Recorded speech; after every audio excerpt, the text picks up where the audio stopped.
ice in my veins, I've been driving this train. Years in this lane, there's no stopping this flame. Cause I came to the game and I changed it to play how I like, rearranged it to my own domain. Yeah, I got what it takes, made lots of mistakes, taking shots, skipping breaks, feeling lost, feeling great, popping off, singing straight, never stopped, never changed. All the squad here to play, and I've got something to say, yeah. I work hard each and every day, I get lost in the words I say. I don't push pause, no I push play. I won't stop till I make a change. I withdraw on the things I make. I turn flaws into flawless traits. I build tall, never cap in space. I won't stop till I hear him say, oh, oh, la, la, la, la, la, la.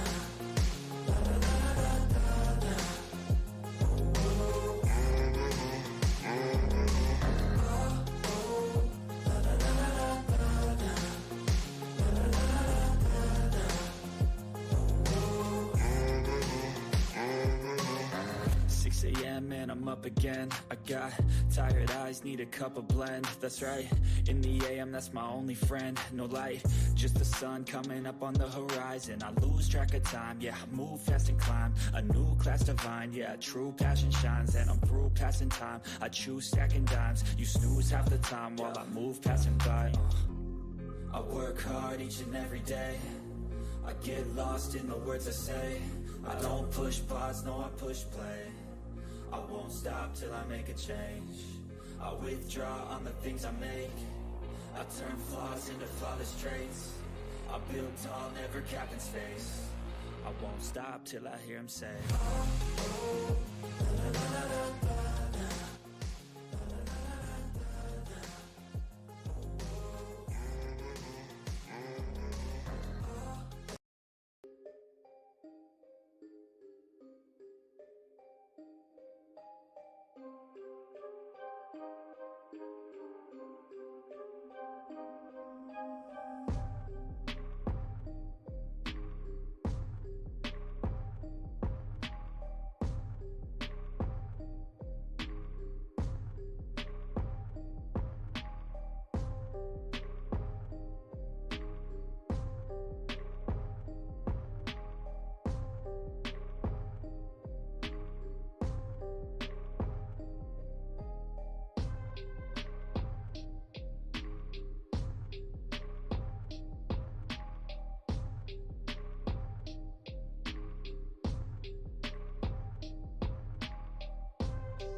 Hey, you all, can you hear me?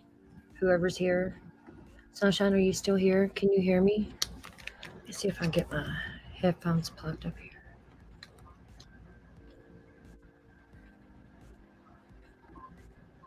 Okay. What's up, you all? Good morning, good afternoon, good night, wherever you are. I'm going to play some videos here. We're going to go over some of this Idaho 4 stuff because it's starting to get pretty interesting. Let's hear what the parents of Kaylee Gonzalez has to say this morning. We're just going to get right into it.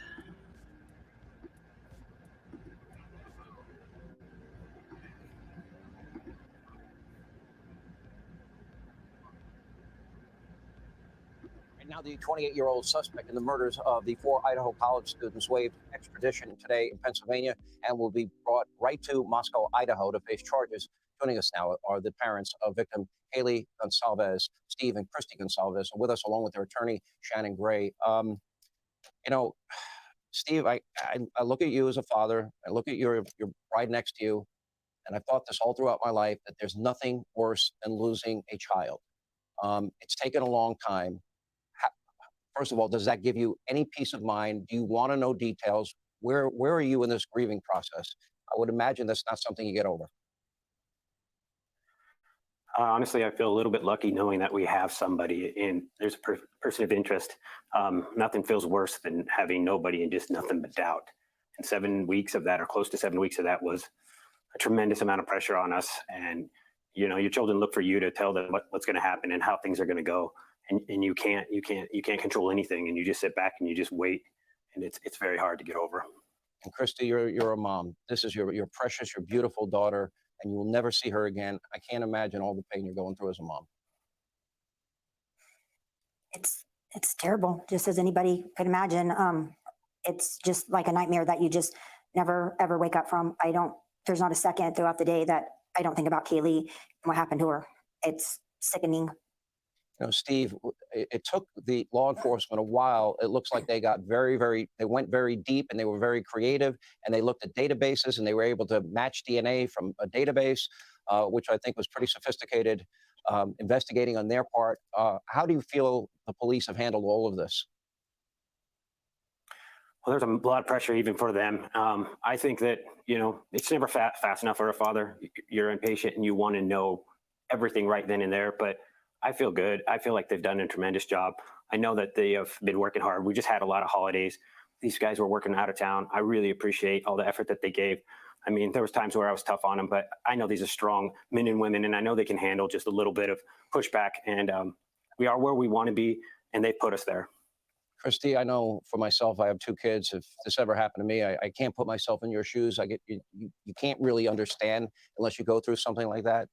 What would you like, assuming there's a guilty verdict in this case, the murderer of your daughter? What do you think the just punishment is? Well, considering that this person went in there that night with the intent to kill and showed no mercy, unprovoked, and killed our daughter, her best friend, and their 2 friends, we are glad that we live in the state of Idaho with the death penalty. Shannon, we'll give you the last word as a lawyer from the legal side. You know that the evidence that they have, more probably than the public. Where do you see it going? Well, we're looking forward to the probable cause affidavit and seeing what information they have in that affidavit. It won't show the entire case, obviously, but will give us an idea of what hard evidence they have towards the defendant in this case.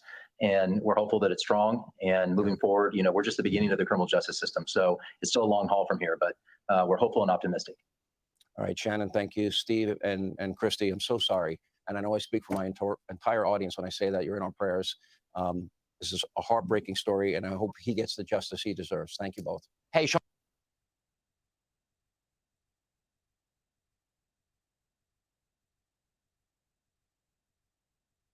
This morning out of Pennsylvania, the Washington State University grad accused of murdering 4 Idaho college students is officially on his way to our region. The news coming in just minutes ago, and we do have it confirmed now that Bryan Kohberger is no longer at the Monroe County Correctional Facility. Our Jennifer Dowling live at Moscow this morning. And Jennifer, this situation is changing quickly. It is, and we're just learning that he is likely on his way here to the facilities in Moscow, Idaho, and administrative officials confirming that he is no longer at the Monroe County Correctional Facility in Pennsylvania. So we don't know exactly how he's being transported out here at this time. We don't know if it's going to be via vehicle or by plane, or if it's going to be some kind of deal or situation worked out with the state police. They've been extremely quiet about that. Telling us yesterday that they had to work through some logistics. I'm going to step out of the way so you can see what's going on here. We have an empty lot behind me. There's a lot of reporters here right now, just kind of watching this area, waiting for Brian to arrive. If he does indeed arrive here at this facility, he may go somewhere else. Again, we haven't gotten a lot of details about exactly how he's going to be transported or the logistics of that. And yesterday, of course, Brian Kohberger making his first appearance in Monroe County in Pennsylvania. Not a lot said during that time, during that court hearing, but it was an emotional day for his family. So we're going to keep an eye on the situation out here. He waived his extradition hearing, and he should be arriving in Idaho at least within the next 10 days. So unclear exactly where he'll stop first. But maybe he'll be here at some point today. We'll definitely keep an eye on it. Back to you in the studio.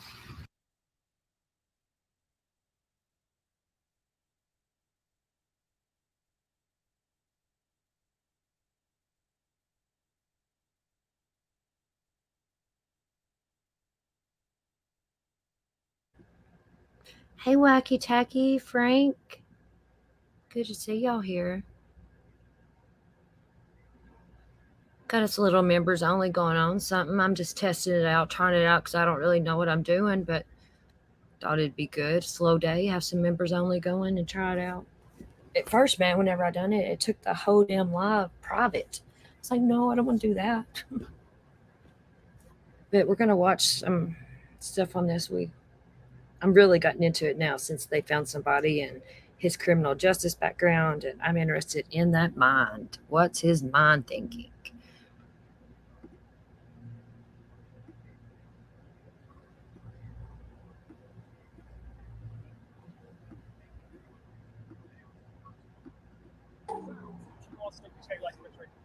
I stopped here, drive by me there, you're a little close back at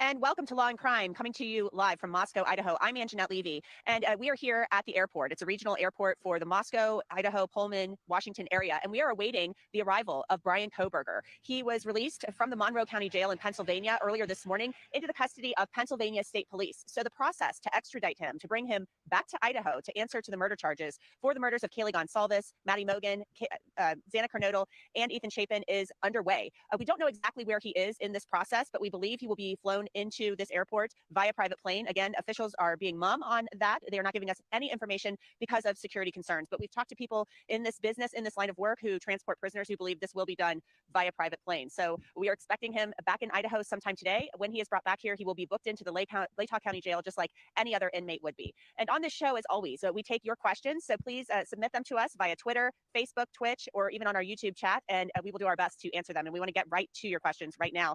Joining me today to do that is Joe Giacalone. He is a retired New York Police Department sergeant and retired FBI agent and attorney Bobby Chacon. Thanks to both of you guys for being here today. I want to just a really quick process in this extradition process. Bobby, are you surprised? Because Pennsylvania officials said they had about 10 days to figure this out, but now they are basically bringing him back here today. Are you surprised at how quickly this is moving? No, not at all, Anjanette. I think that, everybody wants this to happen as quick as possible. There's so much publicity around this case. I'm sure they had days and days to think about this. Since he was arrested, I'm sure the people responsible for doing the transportation were already planning it and how they were going to do it. And I think you always want to do something like this as quickly as possible to avoid any kind of delays that might pop up, weather or anything else, especially this time of year, flying across the northern part of the United States, weather impacts you a lot. So I'm sure they wanted to do this as quickly as possible, just so that they didn't run into any logistical issues getting him back to Idaho. And Joe, I'm wondering, this is a small sheriff's office here, a small police department. I don't think they want everybody to know their plans for security. Obviously, I know they don't, because nobody will comment on whether he is actually going to be flown into this airport. It would only make sense that he would be, because it's about a 7 or 8, 10-minute drive from the Latah County Jail. So this is a small police department being assisted by larger agencies. Talk to me about the security concerns of transporting somebody such as Brian Kohberger from an airport like this to the Latah County Jail. Well, we have to be concerned about somebody who's been following this case, who is very angry at this. We want to make sure that nothing happens to him, right? We want to make sure that he faces justice. We want to make sure that nobody takes the law into their own hands. And I don't know if I would be flying into that airport, right? I might fly in somewhere else and just take the trip if I was worried about large crowds and everything else that goes on. So just be mindful of that too while you're out there. Exactly. And there is another smaller regional airport in this area just down the road. But we are at this airport because we were believing, and we're not the only ones here, I should say, a lot of media are here camped out thinking this will be the spot. But he could be flown into any number of airports. And I talked to a U.S. Marshal yesterday, a retired U.S. Marshal, who said they use decoys. They use all types of things to transport prisoners to keep people from knowing where the prisoners are at each time. And when Bryan Kohberger does arrive here, he will be booked into the Latah County Jail. I spoke with the sheriff yesterday, Richard Skiles, and he told me that Bryan Kohberger will not be kept with the inmates. He'll be in his own kind of segregated area, and they will be able to accommodate. They're going to figure out how to accommodate his strict vegan diet. So that is something they will have to do because he becomes the sheriff's responsibility as soon as he lands here in Idaho. So let's get to your questions. Our first question comes to us from Lorelei69. And I forgot to mention this. There's a gag order in this case now. So Bobby Chacon, I'm going to ask you, with the new gag order in place, does that mean that the probable cause document will not be released once Bryan comes here to Idaho? That's from Lorelei69 on Twitter. That's a great question, and I'd have to do a review of the Idaho state law. This is all covered by the criminal procedure laws in each state. Each state handles them differently. You'd also have to read the judge's gag order on how it covers and what it covers. I don't anticipate it would remain under seal. The gag orders normally prevent either party from addressing the media and doing interviews and things like that. In the normal course of the court proceedings, things are filed in the court, and this is a matter of public record. So these documents, might be unsealed, but you just might not have either party allowed to comment on them. So it all depends. If the judge issues a sealing order, that's different if it remains under seal. But if it's just a gag order, these things could be lodged in the court, unsealed as public records, and then each party, you couldn't now then go to the sheriff or the defense counsel and ask them to comment on them. They would be prohibited under the gag order from doing that. So it all depends on if the judge ordered a sealing order along with the gag order, or if these will become part of the public record. And there has been no order to seal documents as of yet. I think it would be unlikely that they would keep that probable cause affidavit sealed. The district attorney, the prosecutor here, Bill Thompson in Latah County, said that would be made public after Bryan Kohberger is formally served with it, which cannot happen until he is back here in Idaho. That's the reason we haven't seen that document yet. In that gag order, we should note too, this was entered into around 5 o'clock yesterday afternoon is when the magistrate judge signed it. And it was a stipulation between the defense and the prosecution. So they both agreed to enter into this gag order, meaning they can't say things out of court about Bryan Kohberger, about their belief about his guilt or innocence. They really can't make any comments like that. Our next question. Hey, Frank, they showed a delivery truck at the jail delivering vegan fucking food or something. I would make up, motherfucker. You eat what we give you or you don't eat at all. Like my mama used to tell me when I was growing up, you eat what I cook or you go to bed hungry. I wouldn't, no, you really going to fucking cater to this motherfucker? No, I don't agree with that. Or maybe I don't know. I don't give that motherfucker no special treatment. I feed him a big old fucking slab of bologna here, bitch. This question comes from Rob RC. It's actually at Rob4824914 on Twitter. And he asks, do you think a high-profile pro bono attorney will ride into town? Joe, what are your thoughts on that? Yes, Rob, I think that we might definitely see somebody swoop in here. Right here is actually now international case. They're following it everywhere. It is a great opportunity for somebody who wants to make their bones in the law profession. So if you take the case on for free, right, pro bono, it might provide that opportunity if just in case they do win the case. And I always point to cases like Casey Anthony, where the lawyer steps in, was relatively unknown, and all of a sudden becomes famous when he won. So yes, I definitely think that we might see somebody swoop in here at the last second. And right now, there's a woman named Ann Taylor. She is a chief public defender in the Coeur d'Alene area for the county in that area. Jada, hey love, how are you? I hope you had a good New Year's and all that. How are you, love? Would assume that there would be another attorney, maybe two more added to that team. Our next question comes from Jennifer Norrie on Facebook. And I will take this question, is because we just addressed it, is Kathy Mabbitt, she said Christine Mabbitt, but she's asking, is Kathy Mabbitt defending him in Idaho? No, it's Ann Taylor, chief public defender. Me in the too, Lane, maybe, Idaho Frank, area. maybe. She is the person representing him at this point in time. Kathy Mabbitt is the county coroner here in Latah County, and she has a conflict of interest. She would not be able to represent him, and she's also not qualified to handle death penalty cases. And a lot of people believe this will be a death penalty case since Ann Taylor is death qualified. The next question is from Christy Lines from YouTube. So the gag order is just for lawyers or police as well? Yes, it is for everybody. Police, agents of law enforcement, agents of the prosecution and the defense. And then let's now go to Kaylee from YouTube. Bobby, I'll ask you this one. Is it possible the police have found the knife already, the murder weapon, and are hiding it from the public? Bobby, your thoughts on that? Well, it's certainly possible. I don't think that they have, though. I think that there's no reason with what they've made public already. I don't think there's a reason. I can't think of a reason that would benefit them to keep it quiet. If they do, in fact, have it, they're going to have. I don't know. He kind of reminds me of Scott Peterson, too. I don't know. I get all of these different killer vibes from him. Frank, I think they might be playing his game. They have to be fucking catering to him for food. No, fuck that. Thank you, Jaded. And I'm glad you're doing good. I'm glad all the holidays and shit's over. I was so depressed and it was horrible. I feel so much better though. Everything's over.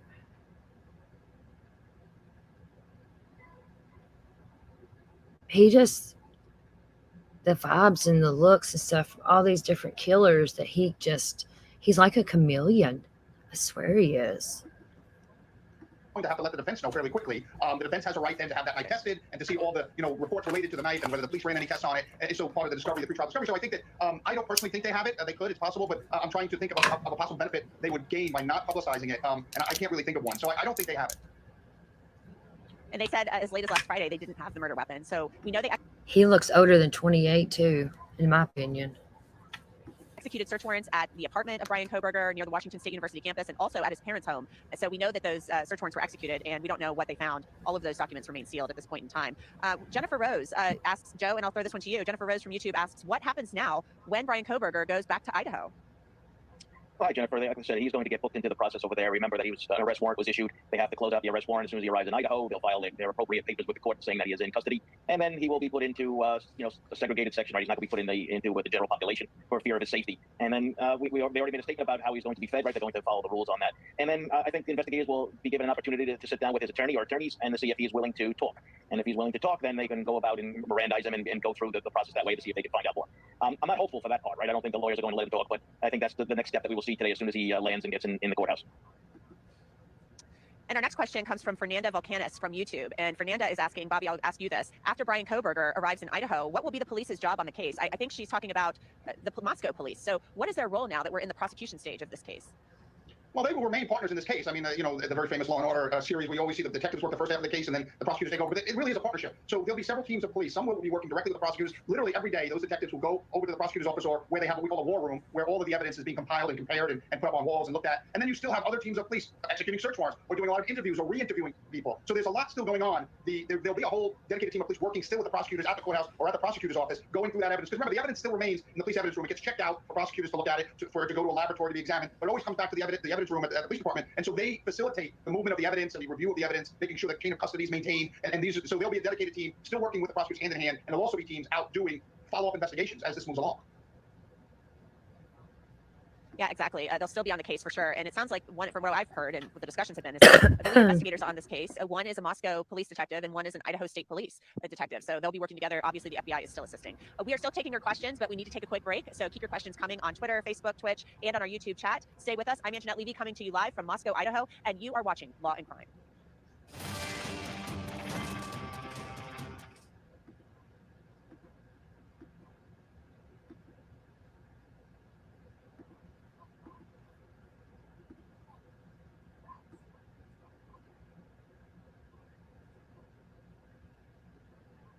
Welcome back to the Lunch Show Q&A here on Law and Crime. I'm Anjanette Levy coming to you live from the airport in Pullman, Washington. This is a regional airport shared by Moscow, Idaho, and Pullman, Washington. We believe Bryan Kohberger will be arriving here. Officials are not commenting on whether or not he will be flying into this airport, but a lot of media, including us, believe this is the most logical place for him to fly into as he's brought back here from Pennsylvania to answer to those murder charges because it's so close to Moscow, Idaho, right next door. We are taking your questions this hour, but first we want to talk a little bit about what's been going on in this case just in the last 24 hours. A judge in Pennsylvania ordered the extradition of Bryan Kohberger back here to Idaho. That process began earlier this morning as Pennsylvania State Police took custody of Bryan Kohberger and then are now working with other authorities to transport him here to Idaho. After that court appearance, which was very brief yesterday in Monroe County, Pennsylvania, some officials with the Pennsylvania State Police and also the Monroe County District Attorney's Office held a press conference and talked about their role in apprehending Bryan Kohberger. And there were a lot of questions asked about the probable cause affidavit that remains sealed at this time that will outline why officials believe Bryan Kohberger is responsible for these murders. Bryan Kohberger says that he's innocent at this point in time. So listen to Mike Mancuso, the first Assistant District Attorney of Monroe County, talking about the probable cause affidavit when he was questioned about that. Yeah, I can't go into the details, sir, but I can say it involved the defendant's connection to a scene of a crime consisting of 4 murdered people. So that's the significance of it. Can you confirm that there is a connection between Bryan Kohberger and any of the victims? I can't discuss that. That he is guilty of his crimes. That wouldn't be my place to say. Certainly confident enough that there was ample probable cause for the issuance of the various warrants in the case. What's your reaction when you heard this? We've all talked about, you followed this. This happened states away. When you get that call, or you all get the call, that this person could be right here in your home area. What's your reaction? Well, I was surprised, really, Monroe County of all places. it hits close to home. It's a normal human reaction, I would think, under the circumstances. And with me this hour, Joe Giacalone, retired New York Police Department Sergeant, and retired FBI agent Bobby Chacon, who's also an attorney. Bobby, I'll start with you on this one. I want to get your thoughts on what Mike Mancuso had to say. Were you surprised he said as much as he did about the probable cause affidavit when it remains sealed? Well, I am a little bit, but you can actually see him struggling with like each question, and you can see him going over his mind about what he's supposed to say and what he's not. And he's in a difficult position. These people, these small county prosecutors, they don't usually have this kind of inundation with media publicity from around the world. And so I think that he was showing some kind of balance. He was trying to be helpful to the media, but he also knew, you could see the machinations in his mind as he was hearing each question about what he should say and what he couldn't say. I think that the key takeaway of that bit was that he said there was a connection between Bryan Kohberger and the crime scene. And I think that's what we all expect is the DNA. I think we will find in that affidavit the fact that, and this is my speculation, that Bryan Kohberger's DNA was matched to DNA found at the murder scene. And that, I think, at a minimum, is what we'll see in that affidavit. I think you'll see more, but I think that that's what the county prosecutor was alluding to. And there's been a lot of reporting on that. We haven't been able to confirm that information about the DNA. There's been reporting out there that it went through genetic genealogy because they couldn't get a hit in CODIS. Joe, I'm wondering, were you surprised? I was very interested to hear from the Pennsylvania State Police yesterday about their role in apprehending Bryan Kohberger and how they were contacted to assist with surveillance. But were you surprised that they came out and held this press conference? I felt like they were very open, except there was so much they couldn't say. Well, I'm not so surprised about that, all right? So here you have a law enforcement agency that has to conduct police operations within their own state, right? So Idaho can't come into Pennsylvania and conduct this kind of investigation. You need the local police to do it, and in this case, the state police. So they had a vital role in this, and they had a part to play. So no, I mean, like everything else, they can only say so much. But they talk about how they had to access this place with the search warrant, and it looks to me from what they did in the time frame that they did it from, they got themselves a no-knock warrant and also a nighttime endorsement where they can go in on off hours, and that's done to preserve evidence and also to help with officer safety because they might have felt that they might have been at risk if he was going to attack them.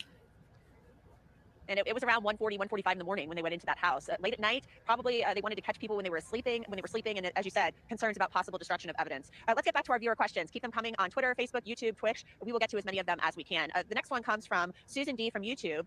She says, so probably asked, what do you think of the gag order? No more pressers from Moscow police. How will we get info? Bobby Chacon, how are we going to get info from now on? Because as of yesterday or even over the weekend, we were in touch with Moscow PD. They sent out a press release at 3 o'clock yesterday afternoon saying some things about the court process. Then hours later, they send out another press release saying gag order, no more information from us. So what do you make of that? Well, I think you will get a very minimal amount out of. They will be able to say certain things, but not stuff that's directly relevant to the evidence in the case. And I think that's a good thing. I don't think it serves the objective of the prosecution, which is to obtain a conviction, by putting a lot of this stuff out in the public. They will adhere to their obligations under the discovery process of turning evidence over to the defense, so the defense can test it and things like that. But I don't think that it serves at this point. Now that they have a suspect, a defendant really in a criminal prosecution, I don't think it serves them or it serves the prosecution's objective of obtaining a conviction by making a lot of it public. And that's the thing. This is a small county, population 25,000. Concerns over, seating a possible jury in this county when you have such a small jury pool. And of course, Bryan Kohberger, as Bobby pointed out, he's no longer a suspect. He was a suspect a week and a half ago. He is a defendant now, charged with these murders. So there are concerns about him getting a fair trial, and he's entitled to that as any other criminal defendant is. I still think, personally, I've seen cases that are high profile where you can still get a fair trial, have a fair trial, and not have a gag order in place. But obviously, the prosecution and defense here believed they agreed to this. This was a stipulation, so they wanted to do this. I want to ask this next question, Joe, to pose this question to you. This question came from, and I lost my little spot here. Yes, Mav Moon from YouTube. There she is. Mav Moon is asking, why did the courts order for the evidence in the house to be returned to the family so soon after the murders? The courts didn't determine that, but Joe, after they processed the scene, the cops did go in there and retrieve personal items of the victims. What are your thoughts on them doing that while this was still considered an active crime scene? Well, me personally, I didn't like that part of it, right? So you have, at that point, when they came in to give the personal property back, to me, that was effectively saying the crime scene is over at this point. You open yourself up to a lot of different defense attorney attacks on this, right? So if you find evidence after the fact and they say, well, maybe you took evidence out that would have exonerated my client ahead of time. So to me, I didn't think that was a good move. But we understand that the families were very upset that they felt that the police department wasn't meeting their needs and, telling them what's going on. And I think that was kind of like something to help put the process along there, right? I might not have done that myself, but considering how quickly this thing came to a close after that, I think he would have been better off waiting for another week or two before doing it. I thought it was a little odd that they did that. And we know that they had been back in the house after that happened too. There was some video that was shot by News Nation where you could see them going back into the house with some type of kit. And so there were 2 officers that did that. So I think everybody was a little surprised. It seemed rather fast, even though we know the families wanted those items back. It's a kind thing to do, but was it the right thing to do? We're going to have to wait and see. Let's get to our next question. Emily Flotilla from YouTube asks, Bobby, I'm going to pose this one to you. Who will process the evidence on the car? Will the FBI do it there in Pennsylvania? What are your thoughts on that? Yeah, I think that's highly possible, particularly because the FBI comes into these cases and just kind of says, here's what we have available, here's the assistance we can provide. They're not in charge, they don't make any big decisions, but they say, here's the things we can do. And so if they had surveillance teams that were needed to work with the Pennsylvania State Police, they would give them that. If they needed that process, the FBI's evidence response team, which is every state has them, and they're all trained to do the same procedure. So the way the evidence response team would process that vehicle is the same as it would process it in Idaho. And anytime you move evidence, particularly move something like a car, thousands of miles in the middle of winter across the northern plains of the United States, you have chances of weather affecting it and things like that. So I think that the FBI hopefully processed that car where it was in Pennsylvania. When I worked here in Los Angeles and I worked next door to the FBI FBI's evidence response team, because I ran the underwater evidence response team, they had a car lift, and they would actually put the car on these car lifts like you'd see in a mechanic shop, and they would go through that car with a fine-tooth comb and get everything they could from it. So I anticipate that a crime scene team, either FBI or state police in Pennsylvania, probably processed that car as close to the scene of its seizure as they could. It would seem like the smartest and wisest thing to do, for sure. I'm going to couch this next question, Joe. I'm going to pose it to you, but I'm going to couch it with the fact that Bryan Kohberger is innocent until proven guilty. That's his status right now. But I think a lot of people have been asking this question, given what's going on here with this case. Mary Ann S. from YouTube asks, is Bryan's DNA being tested to see if any other unsolved murders, if it's linked to any unsolved murders? Do you think that's happening, Joe? Well, absolutely. I mean, part of any investigation, and I've done these a lot of times with my groups, you always look to see if your case is connected to something else. So what we refer to as a pattern case, which is basically two alike, more like similarities. And you look to see if, of course, the number one thing, suspect DNA, is something that can connect your cases. So absolutely, and listen, we're going to be looking not only in Washington, we're going to be looking in Idaho, and now we're going to be looking in Pennsylvania. So this is going to be a vast investigation to try to put this up. And Bobby will be able to tell you further, but we have VICAP, right, from the FBI, the Violent Criminal Apprehension Program. I'm sure that has been used to see if there's any similarities in cases of anywhere this individual has lived in his lifetime, because it is important to make sure that you can tie him to other cases if they're available. And we know that his DNA wasn't in CODIS as recently as last week, but I would assume if it's not in there now, it will be entered at some point. Let's go to just one more question, and then we have to take a quick break. This one's from Courtney Bellamy from YouTube. Bobby, you're also an attorney as well as being a retired FBI agent. Do you believe there will be a change of venue request from the defense? It's hard to say. I think that they do happen sometimes. It all depends on, like you said, I think the massive publicity in this case. I don't know that you could find a jurisdiction where this case has not been covered heavily, and you're not going to find a jury pool that hasn't been aware of this case. It's just going to be impossible. So I think that the request might come, whether it's granted or not. I don't know. I don't think it will be, because I don't think there's been a very prejudicial coverage of this. I think it's been fair coverage. Even since Bryan has been arrested, I think everybody's been fairly careful in asserting his assumption of innocence. And so I think that I don't think there's been a lot of prejudicial coverage of this case, particularly in that local jurisdiction. I think it's been covered fairly objectively across the board, nationwide, if not worldwide. Of course, and he's innocent until proven guilty. And really, we only know what we know about him. We don't know that much about him other than the fact that he was a 28-year-old PhD student at Washington State, just down the road from where I'm standing right now in criminology, criminal justice. We've heard from former classmates of his, but other than that, we really don't know anything about him. Just we've heard what former classmates and others have said. So, I think the coverage probably has been pretty fair, especially in this area. I don't know how people think of other outlets that have been covering it. So we'll have to wait and see. I wouldn't be surprised if it happens, but we'll just have to wait until that motion is filed, if it is ever filed. Keep your questions coming on Twitter, Facebook, Twitch, and YouTube. We're going to take a quick break. I'm Anjanette Levy, coming to you live from Moscow, Idaho, and you are watching Law and Crime.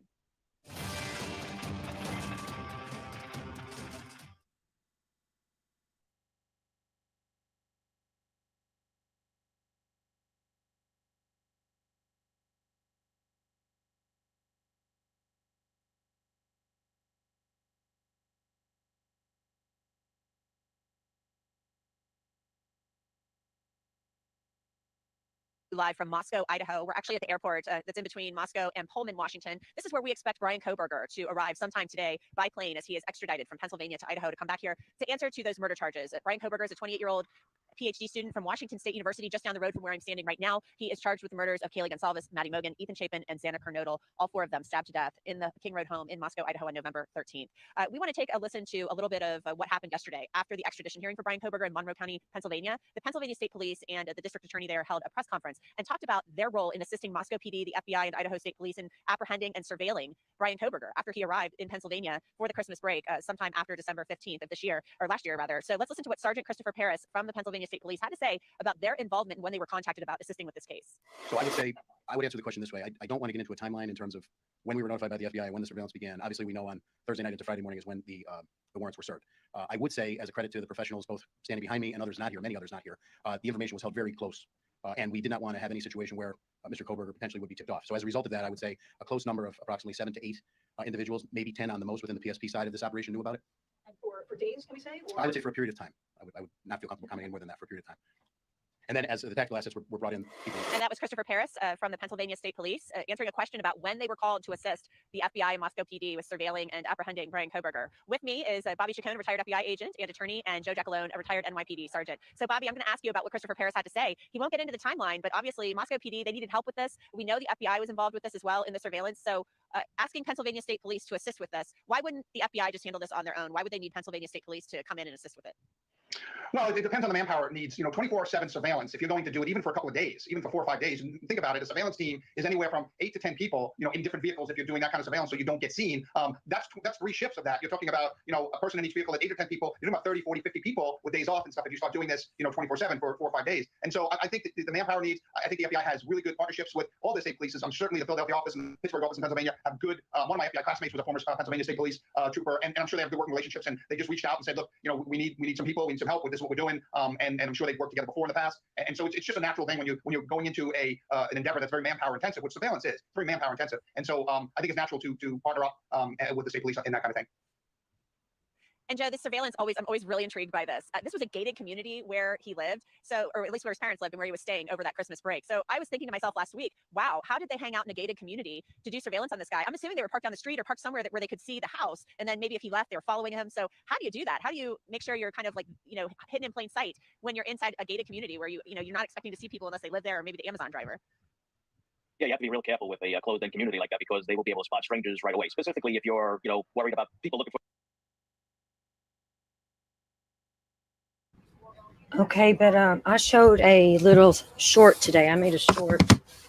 They used an airplane to surveillance him. They surveillanced him. Hold on, let's go. I'll step over and show it. Hold on, my computer's about to friggin' dial me here. Let me see. But then I'm going to show you this airplane. They used an airplane to surveillance his house because it was a gated community. And they done this, and I can't believe that no one caught on. Or maybe Brian did notice, but he would have run probably if he. Let me get my computer plugged up here. Hold on just a second here.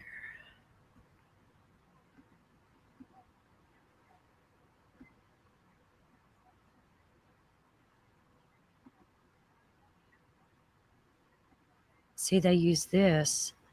I don't know if you can see that good, but that's them circling Brian's parents' house the night before his arrest. They done that for hours. Just watching. And this is off No Legit Radar. J4J uses it. I've got it downloaded now, but yeah, see how that's how they watched him. It just fit into what they were talking about here on this live.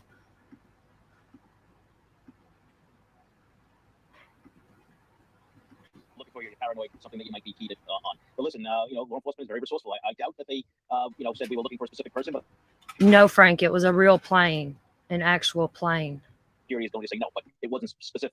So, and like Bobby said, I mean, the amount of personnel that you need to do this, including the vehicles, right? So you want to change up your vehicles when you can, so that people don't see the same, blue Ford or whatever whatever car they just decide to use. So they want to try to use some nondescript cars, meaning cars that don't look like police cars, and different personnel, right, getting different looks out there. And yes, they have people probably at each intersection area, parking lot, so if he was on the move, that they could pick up the tail and then can drop off when they pass another point, so that the person doesn't look in their rearview mirror and see the same car for the last 10 miles and making every turn that they're making. So this is done by people who have done it before. I've been on some surveillances, whatever, and it could be very long, boring, and drawn out. No bathroom breaks, nothing to eat. It's not like in television where they're getting pizzas delivered to the side of the car, right? So it's a long night, especially for the midnight crew. It really sounds like something out of a movie. And I once had a police officer tell me, who had been in the business a long time, tell me that, you never leave your car running. That's when you're doing surveillance. I don't know if that's true, but I just thought that was funny. It popped into my head. We have a really good question coming to us from Bobby Swain, and we are taking your questions. So keep them coming to us on social media, Twitter, Facebook, Twitch, and YouTube. Bobby Swain from YouTube asks, were the 2 traffic stops part of the surveillance? And Bobby is talking about those 2 traffic stops that pretty much happened back to back on December 15th in Indiana. They were stopped. Brian Koberger driving cross country with his father in the white Hyundai Elantra, stopped by a county police department. It was the Hancock County Sheriff's Department, actually, and an Indiana State Police trooper following too closely. Was this part of the surveillance, Bobby Chacon? What are your thoughts on that?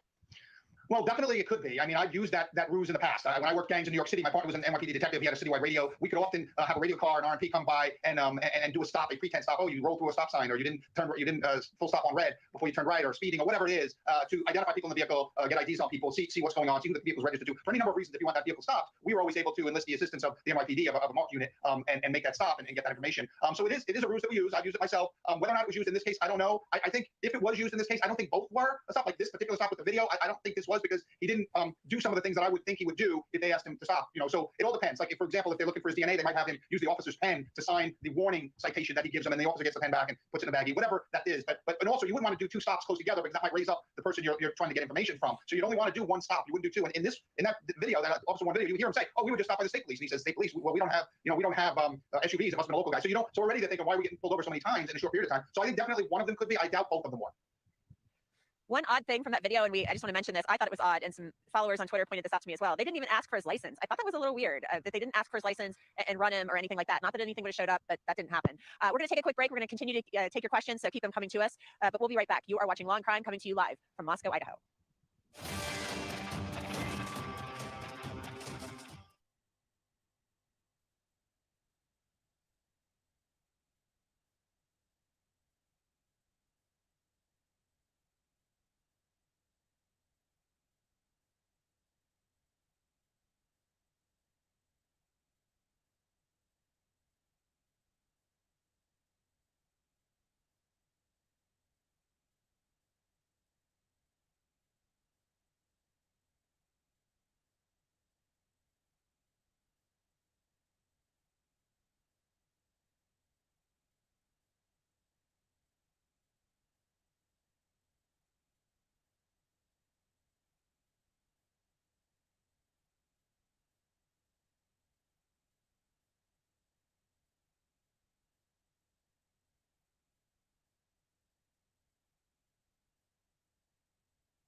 Welcome back. I'm Anjanette Levy, and we are in Moscow, Idaho, actually kind of right on the state line with Pullman, Washington. And we are taking your questions live here from the airport, where we are expecting Bryan Kohberger to land possibly sometime later today. We're taking your questions live, so keep them coming to us. I want to get right to your questions. One of these is really interesting to me. It comes from Jennifer Waters from YouTube. And Joe, I'm wondering what you think about this. Jennifer asked, surely if they find traces of blood in his car, that is clearly a guilty verdict right there. Is that the case? Hi, Jennifer. Well, it's definitely going to help the case. Just a second here. I'm going to show y'all from Goodfellas. Yeah, look, this is where I got it from. I can't get my Twitter connected here for some reason. It has me making a new Twitter and shit. This isn't my. Let's see here.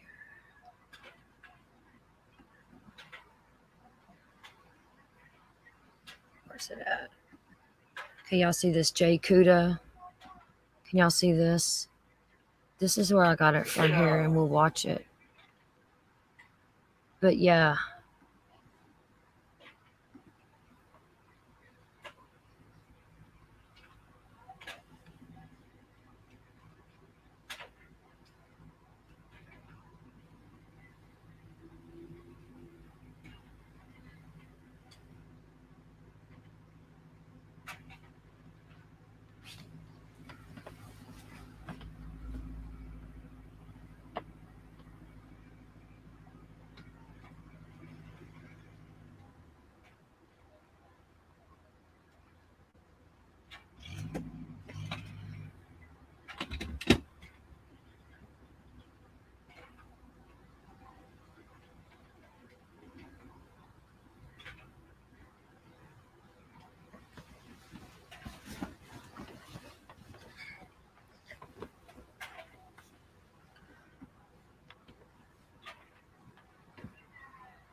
This was an actual plane.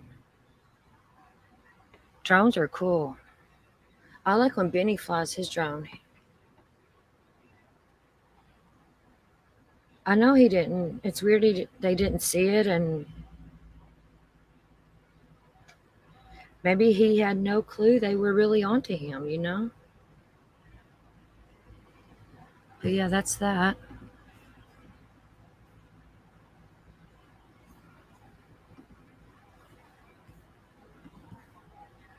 Case, sure, right? So there is no way that he was able to go into a location, murder these four people brutally with a knife, stepping in all that blood, carrying it with him, right? So that low cards exchange principle, the theory of transfer of evidence between two individuals, and then getting into that car and driving away. But there's going to be a lot of other things that I believe will also help. For instance, when he returns back home, was there surveillance video at the location in Washington? Do we have any videos of him or stills of him, what he looked like? No, Jada, it's a real airplane, an actual airplane.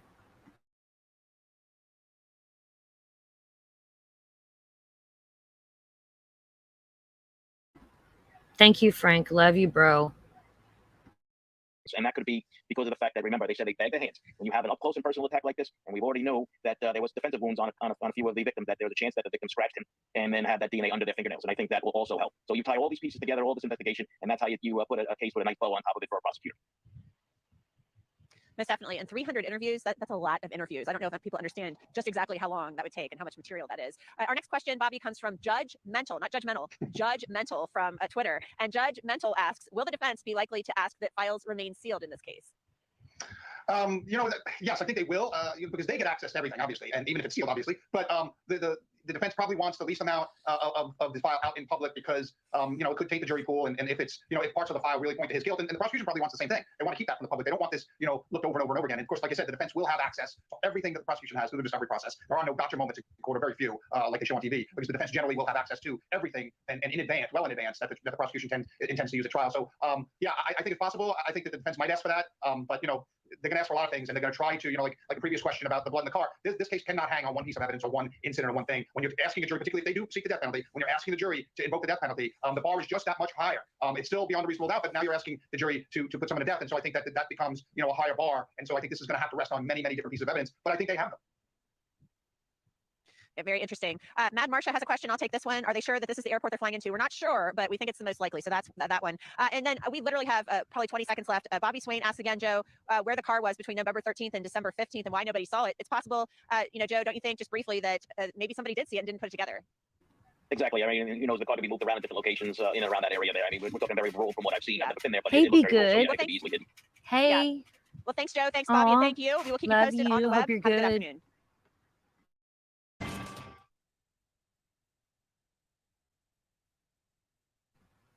Oh, Jada, thank you. Thank you so much. Oh, I love it. I love my people. Okay, let me fast forward this some. But this is live. This is live right now. This chat they're doing, waiting for him to arrive at the airport.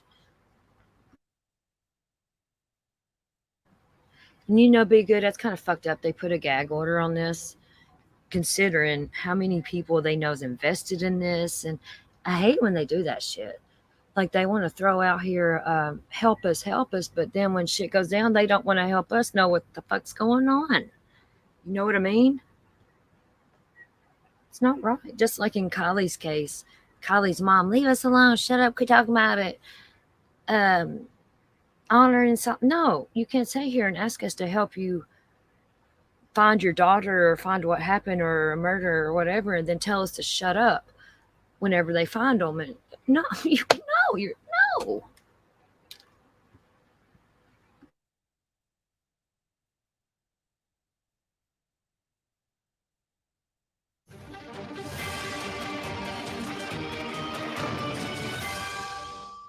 Hello, everyone. Welcome to the Law and Crime Network. I'm Michael Bryant, and Happy New Year. I think I may be pushing the statute of limitations on that salutation, but get those out of your system by the end of the week, and then, come on, you got to move on. You got, Groundhog Days coming up. Anyway, good to see you in the new year, and our coverage of that case. I can't think of a name that's more on the lips of everybody across this country, maybe around the world, than Brian Kohlberger, now that that name has settled in to be connected to the deaths of those 4 University of Idaho students stabbed to death in their off-campus home back in November. Authorities arrested this 28-year-old, kind of a creepy-looking dude.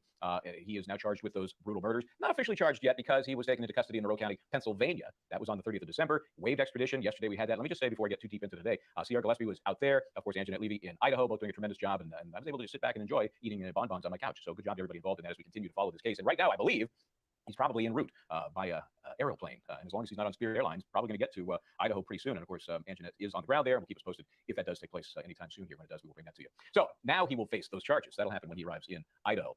Interesting. He gets his dad to fly from Pennsylvania out to the Great Northwest to hop in the car with the kid. Hey, Dad, can you, Daddy, can you ride with me, ride shotgun? Because I'm really trying to evade authorities. Just my theory. And he does. En route from the Northwest to Pennsylvania, the car is stopped a couple of times on December 15th. Once by a county trooper, once by a local sheriff, and never given a ticket. But asked about speeding and following too close, which is what a bizarre stop that is. Come on. Some might think it was part of the whole FBI tracking plan. We just don't know. But they were in that infamous white Hyundai Elantra. And I feel sorry for you if you have a white Hyundai Elantra, because I'm sure the Blue Book value has plummeted. They were in that car when it was pulled over. Let's take a look at some of the body cam footage. We'll talk about it on the other side.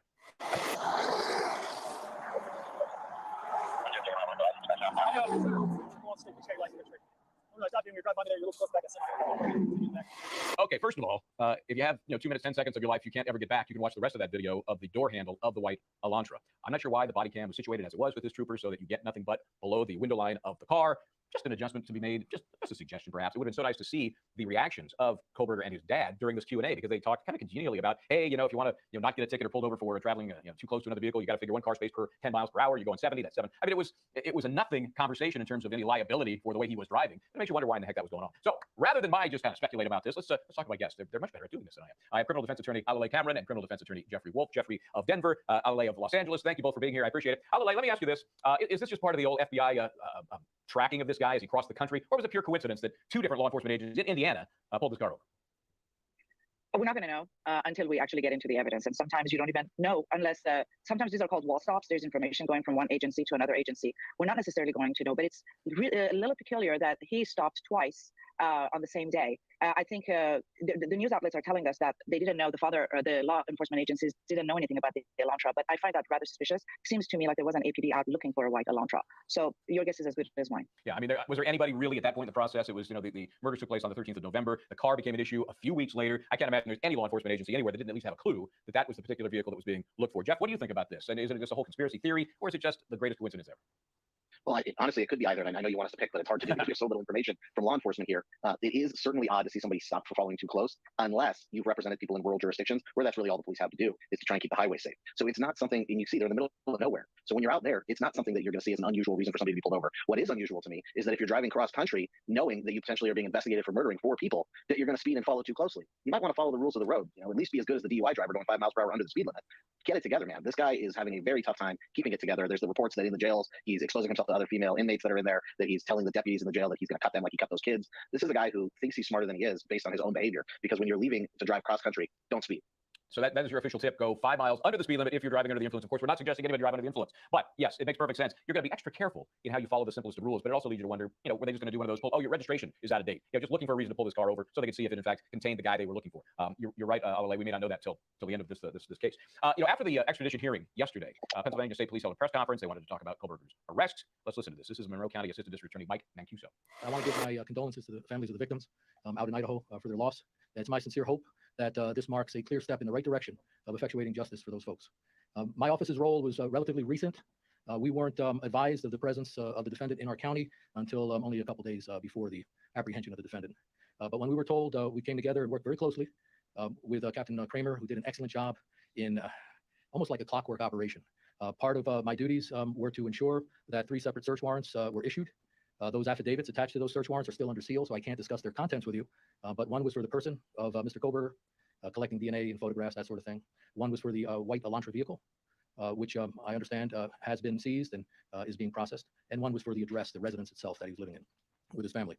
I was at the scene, and I have to say that Major Paris and Captain Norm Kramer did an outstanding job in coordinating. At first, I thought that white Elantra was a red herring. I thought this full of shit. Professional operation. It is a quirk, apparently. It's not in the norm of the states I'm familiar with that Idaho does not release their probable cause affidavit in support of their arrest warrant until after their defendant is returned to that state. But having read those documents and the sealed affidavits of probable cause, I definitely believe that one of the main reasons the defendant chose to waive extradition and hurry his return back to Idaho was the need to know what was in those documents. So that's a significant development. Beyond that, looking at the scope of the situation and the ties this defendant has to my county, I would hold our office at the disposal of the Idaho authorities to help facilitate a complete background investigation into the defendant, both activities prior to the murders occurring within the Commonwealth of Pennsylvania and his activities after the murders in Pennsylvania. So we stand ready to assist with that effort on an ongoing basis. Thank you. I can't get into the details, sir, but I can say it involved the defendant's connection to a scene of a crime consisting of 4 murdered people. So that's the significance of it. Can you confirm that there is a connection between Ryan Kohlberger and any of the victims? I can't discuss that. That he is guilty of these crimes. That wouldn't be my place to say. Certainly confident enough that there was ample probable cause for the issuance of the various warrants in the case. What was your reaction when you heard this? You all talked about you followed this. This happened states away. When you get that call or you all get the call that this person could be right here in your home area, what's your reaction? Well, I was surprised. Really, Monroe County of all places. It hits close to home. It's a normal human reaction, I would think, under the circumstances. So there's the ADA who has relinquished custody of Bryan Kohlberger. And again, we believe he's en route to Idaho at this time. And we, of course, will keep you posted if he touches down there. Anjanette Levy there. You do not want Anjanette Levy on your tail. I'm telling you that. So I want to mention something that, Jeff, you brought up when we last chatted here. And that was the reference to alleged jail activities that the defendant carried out. There were some stories about him threatening to urinate on a guard's face, to exposing himself. We don't know if these stories are true or not. We do know that the authorities for the jail have said he's been a model detainee. He hasn't done anything weird. But some have pontificated that if he did take part of these weird activities, threatening people, singing rap songs with a lot of profanity, exposing himself, that it was setting up some sort of insanity defense, which I'm sure you guys know ain't going to go too far in Idaho because they got rid of the insanity defense back in the mid-'80s after John Hinckley used that defense to avoid charges or criminal liability when he shot at and wounded President Reagan. So a lot of states, Idaho one of them, said we don't want that to be an escape hatch for defendants on any level. So there's no insanity defense there. So if that's true, Jeff, what's your take on the alleged behavior of Bryan Kohlberger while in detention there in Pennsylvania? Well, you're right. The insanity defense has been eviscerated across the country almost uniformly. But what has not changed across America is what people are taught in school, right? Some of us went to law school, right? Everybody here. And in law school, you learn a lot of theories and a lot of things that are part of common law and a lot of things that are no longer active in the criminal justice system today. And then you graduate and you learn actually how things work. And this guy is in a criminology course load on his master's. And so my guess is he's learning a lot about insanity defense there. And you learn about it, you're darn right, you learn about it. And then you get out and you read the case on, you realize, oh, that's not exactly the way it works. Like everything else you learn in school, you get to the real world and learn how things actually work. And so if he was sitting and learning about insanity defenses and trying to make it look as if he doesn't know what's going on, he's going to have a pretty rude awakening when he touches down and meets with his public defender in Idaho, assuming he's represented by a public defender there, as he was in Pennsylvania. He had a pretty rude awakening coming his way. And we believe on the representation front, they only had a couple of PDs, public defenders there that weren't conflicted out. They only had 4 total. But apparently from a neighboring county, I think it's called Kootenai. Ann Taylor has apparently been appointed at least as interim public defender, a provisional attorney, I think they call it there. LLA, everybody's dying to get their hands on the affidavit that led to probable cause, therefore the arrest warrant. And I'm sure you've seen soup to nuts what we've come to expect in these things, from very little to voluminous. What do you expect in this case? Well, we know that from what has been released so far, and there's not much that has been released. We know that these gruesome murders took place with the use of a knife. So we know that there must be DNA evidence. We know that there must be some kind of trace evidence somewhere in the car or on Kohlberger's vicinity, wherever that is. And that would probably explain the 3 search warrants: the house, I think his parents' house, and the third, the car. So the affidavit is probably going to spell out in greater detail what the investigators did to follow the trail that eventually led them to Kohlberger. I'm interested, I think, in the next few days, once the attorney is appointed and she steps into the case and the evidence is somewhat released to her, I think we might get a glimpse, although I'm not so sure that the defense is going to release, and I'm not so sure that the government is going to release a lot of evidence to the public just yet, until and unless we get into evidentiary hearings. But I think the greatest question right now and the greatest lead for us to understand what happened with this case is the DNA evidence. Yeah, I mean, obviously that I want to talk about that too, because familial DNA has become a huge thing. Let's take a quick break, talk about how that worked in this case, and how you, if you signed on to one of these genealogy websites, you might be giving up some rights of your own that maybe you don't even know about. Let's talk about that after a quick break. We'll be right back.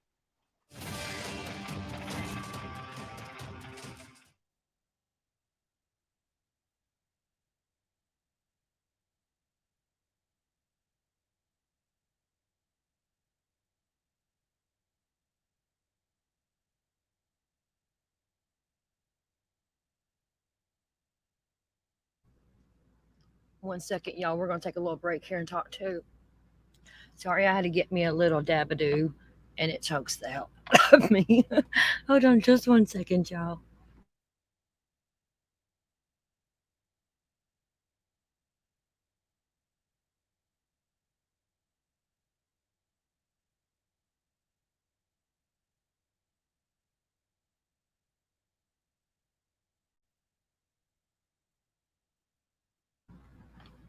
Okay, here I is. It's still playing over there on their side. They're taking breaks too. Hold on, I got a cough again. Shit, hold on.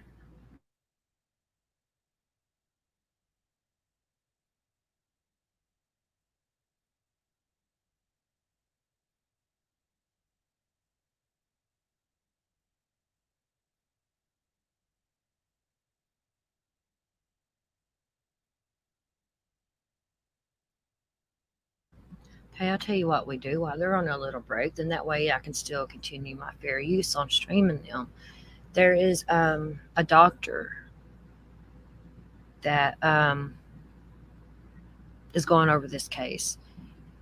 And this is what I'm thinking, because he says, did PH student plan the perfect murder to gain infamy, you know what I'm saying? Like to be infamous, like he wanted to be famous, even if it was bad famous, infamous, you know? That's how I'm feeling, because I feel like he studied all these different serial killers, mass murderers and stuff.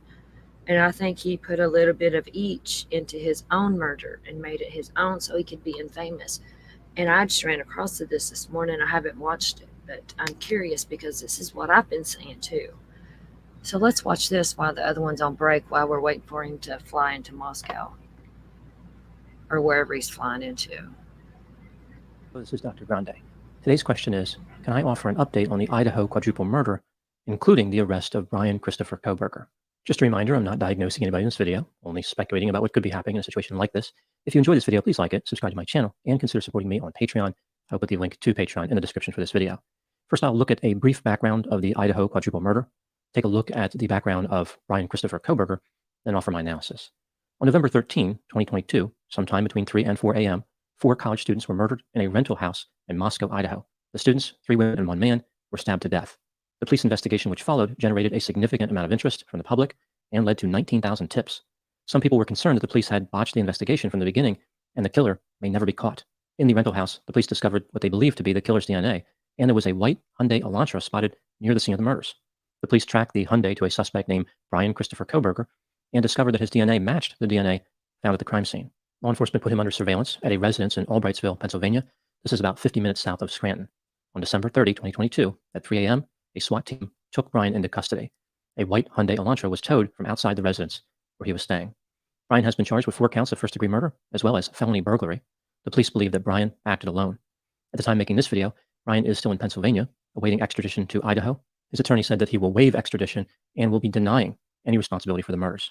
Now moving to the background of Brian Christopher Kohberger. Brian was born on November 21, 1994, and it appears as though he was raised in Pennsylvania. In 2018, he graduated from Northampton Community College with an associate degree in psychology. In 2020, Brian earned a bachelor's degree from DeSales University in Allentown, Pennsylvania.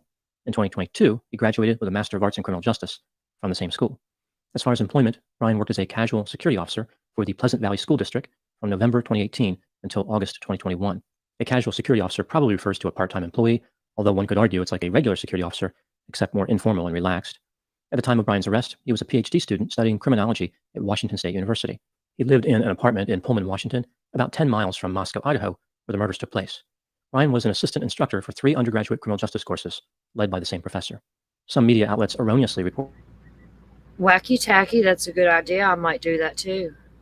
Yes, I want that book on the BTK killer,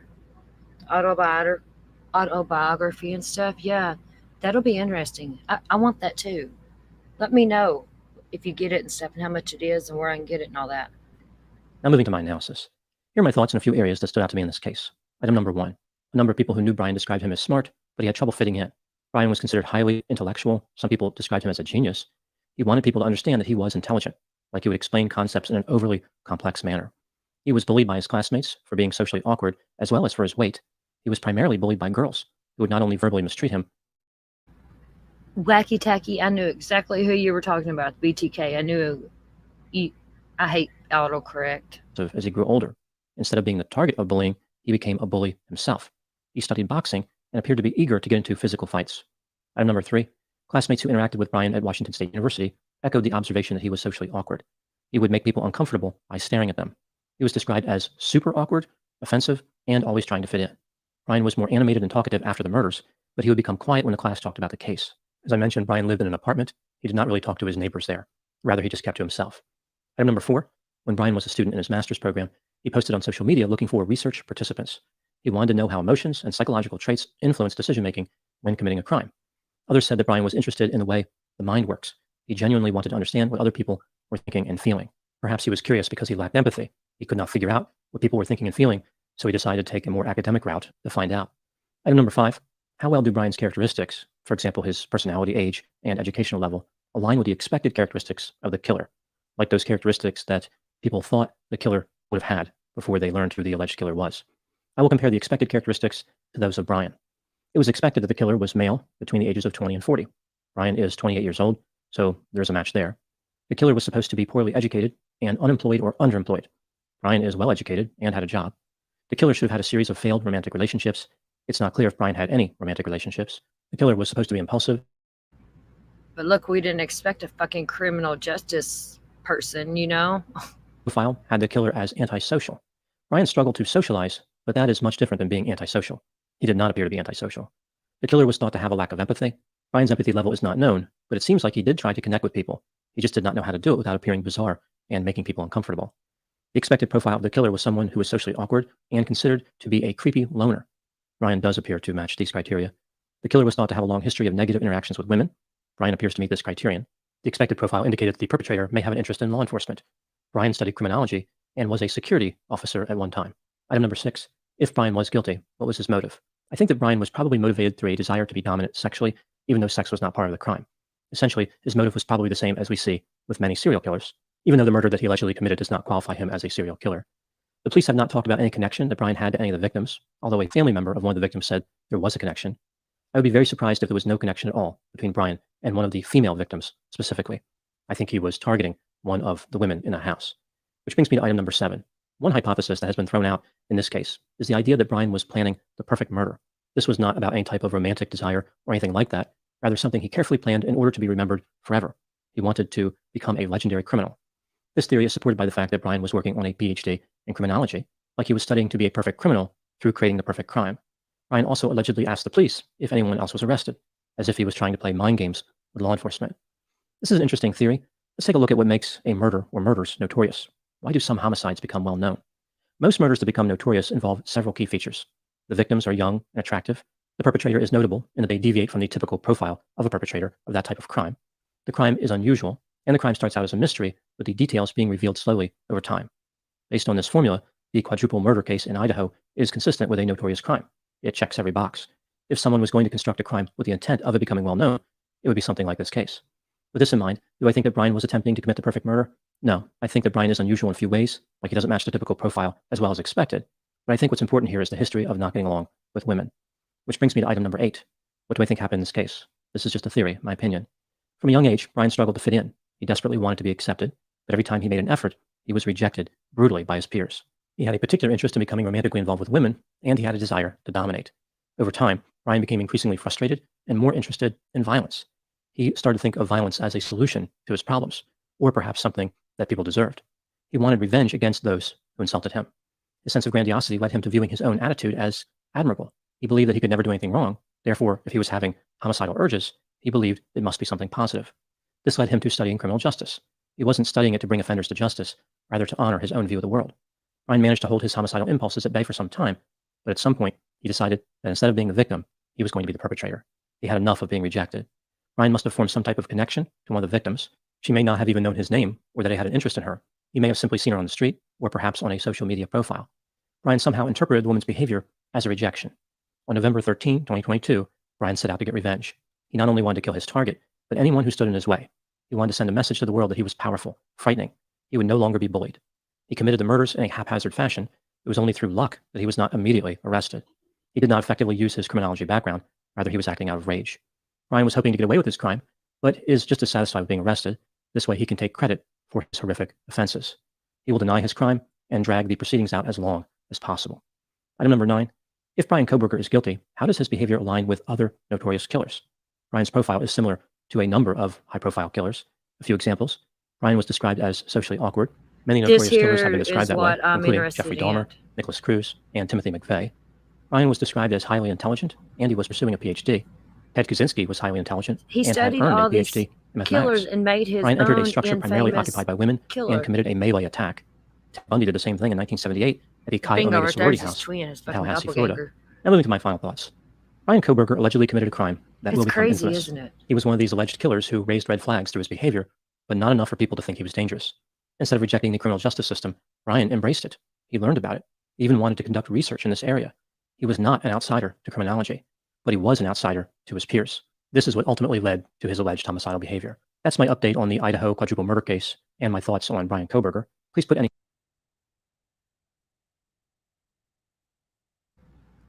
I just ran across this guy this morning, but I haven't even really checked his channel out. This case or this video here popped up in my feed. Let's go back over to the sub up to him. Yeah, he's got like 1.24 million subs. So yeah, he's probably got more on this. I'm not sure, but I want to listen to these doctors now, some psychiatrists and shit. I want to hear them talk about it now. We don't heard all this other shit. Let's go back to the airport. People waiting.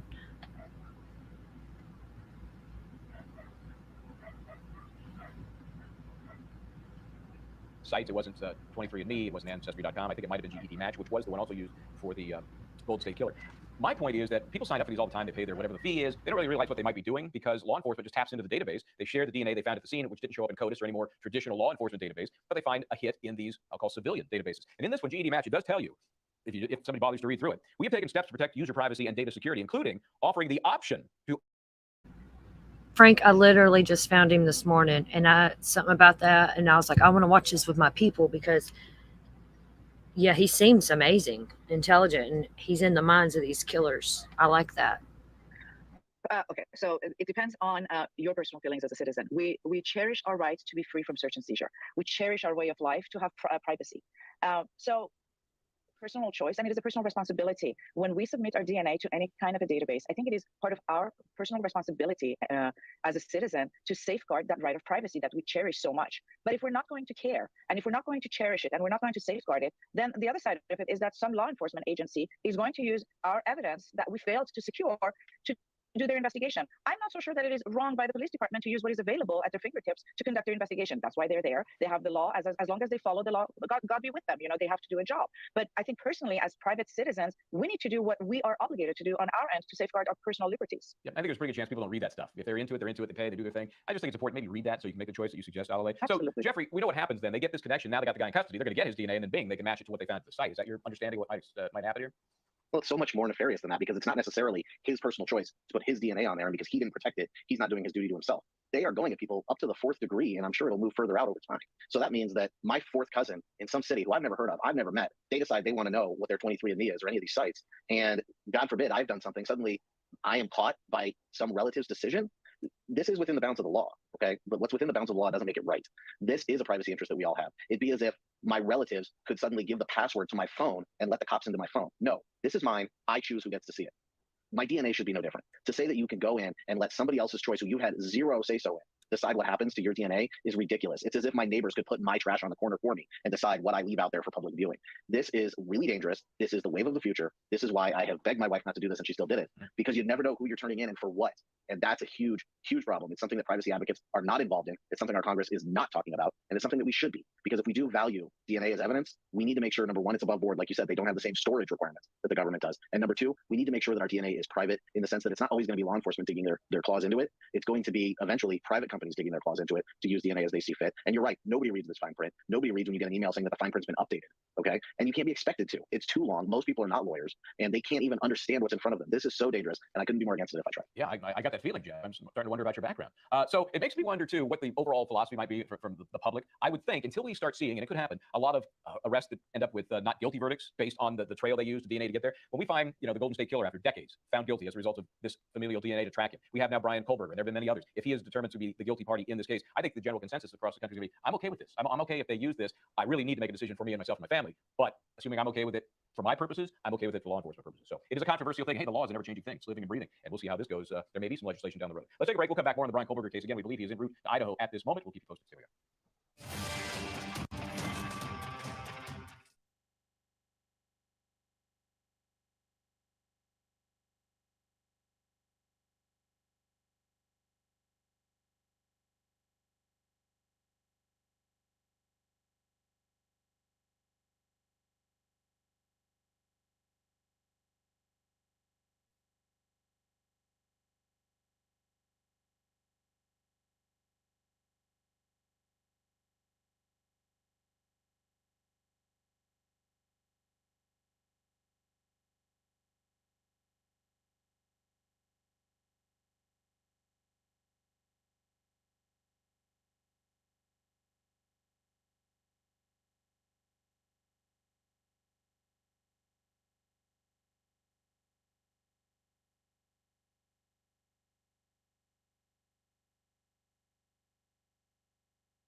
So we're continuing our coverage of what will be Idaho versus Brian Kohlberger when he arrives in that state, and it should be really any time now. It's 2,000 miles, but not too long a flight, actually. And of course, our Anjanette Levy is there, keeping track on that, and keep us posted on his arrival. Some of the family members of the 4 victims, in this case, Kaylee Gonzalez, they've been very vocal and have gotten public statements made through representatives. Shannon Gray represents her family. Let's listen to what he had to say.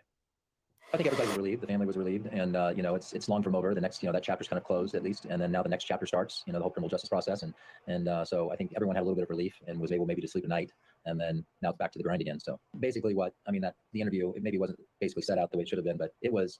Now that we have a name and we have a person, the family, all the families are going to be looking for connections between all of the victims. So, and if we find any connections between Kaylee or Maddie or Ethan or Xana or any of those, the victims in the case, we'll be relaying all that information over to the Moscow Police Department. And we're going to allow the Moscow Police Department to determine if they release any information regarding those connections. And I think the Moscow Police Department is really asking from the public, now that there's a face and a name, that get as much information as you can to us about this guy, right? About his habits, things that he was doing, all that stuff. So asking for community help. Things have changed in some aspect of it is that they have a person that they've arrested, but the loss of their daughter hasn't changed. The loss that I think she was murdered and all those things, that hasn't changed at all. And now you have to have hope. You had hope that they would get an arrest. Now you have to have hope that they're going to get a conviction, that they've done all the things that they needed to do, that they dotted their I's and crossed their T's, and they have evidence that will come in, and we'll get a good hard evidence on this individual, and any additional evidence that they can, circumstantial evidence that they can find that will add to the weight of the direct evidence and the hard evidence on the case. So they're hopeful that will happen. But it's still a long journey. We're nowhere near the end. Okay, so now we have Brian Kohlberger arrested. We have him en route to Idaho. We expect that the affidavit will be released, and we'll see something that suggests how they got the evidence they needed to issue that arrest warrant. I like to look a little further down the road, though, because I'm curious what's going to happen once he gets to Idaho. Is the case going to take place in that county? Will there be a change of venue? The judge assigned at this point is Megan Marshall. I almost said Meghan Markle, but that would have been a whole different thing. Megan Marshall. And we already know there's been some gag order of some sort issued so that there's not going to be a lot of information leaking out from the law enforcement or prosecutorial departments. But what about a change of venue? I have with me Alalay Cameron and Jeffrey Wolf. Let's first talk about change of venue. It's a small county. Reminds me a lot of Pike County, where we just finished one of the cases against the Wagner family there. Hey, Panthera Love. Hey, you did fantastic last night. Do we get a change of venue here? Well, I think it's entirely possible because we have seen this happen in other cases. There was one out here in Colorado with the father that murdered his son. He's since been convicted, but they moved that to a neighboring county because when you're talking about a case like this that has garnered national attention, people always say, well, how can you ever find somewhere fair, somewhere where people haven't heard of it? That's not what they're looking at. They're not looking at have you heard of it. They're looking at, even though you've heard of it, can you still judge the evidence in front of you based on the instructions? And that is significantly harder to do within the county where basically they've been living with a boogeyman, right?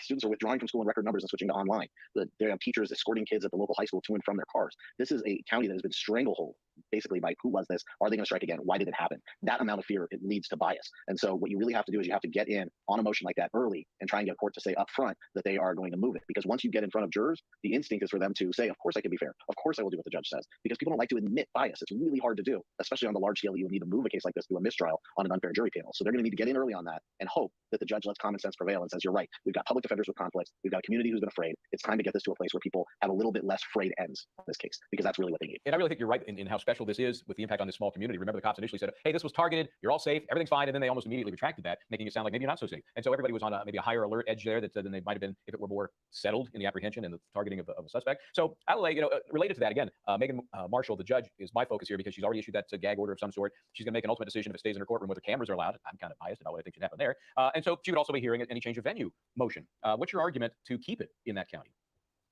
Let me just first respond to the first part of the question. According to Idaho state law, the moving party has 14 days to file their change of venue motion. So one of the, as soon as the defendant is arraigned, they're going to have 14 days to request a change of venue. One reason to continue the arraignment of the defendant is to consider whether or not that change of venue request is going to be put in or it's going to be reserved with the court to bring it at a later point. Why would somebody keep it? Why would the defense keep it in that jurisdiction? I don't know that they should, and I don't know if it would be a smart move because it's a very small county. Everybody is impacted one way or the other. It's not a question of whether or not they've heard about it. The argument would be against moving it out of the jurisdiction so that there is less impact on people who are potential jurors and they've just heard about it at most. Yeah, I think it's hard to come up with that argument. Obviously, the defense wants it moved. Prosecution may not, and they may make the vague argument that, hey, this is where it happened. This is a more appropriate place for it, and we can vet the jury members to find out whether or not they can fairly try Brian Kohlberger. But I think that's sort of Pollyanna-ish to think that people can set aside whatever personal connections they might have to the investigation and now the apprehension of the suspect. It's tough. It's tough. So we'll see how that all plays out. Let's take a quick break. We'll come back. We'll talk more about this. Again, Brian Kohlberger is en route to Idaho. So here we are. Coming right back.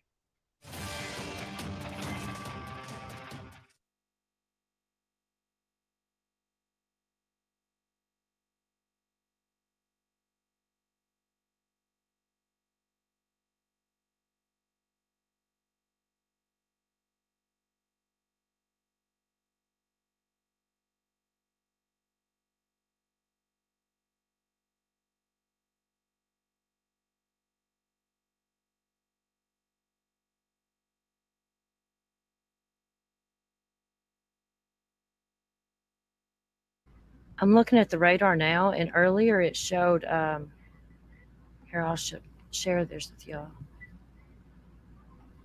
Earlier it showed the flight. Can y'all see this?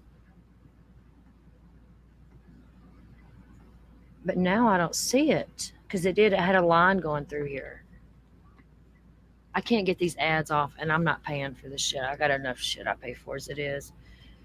But yeah, there was a line, and it was in Ohio. Let's see here. This one's going New York to St. Louis, New York to Denver. Did he leave out of PA? Yeah, he had to. Charlotte to Des Moines. Let's check some over here. New York to Los Angeles. No. Atlanta to Boise.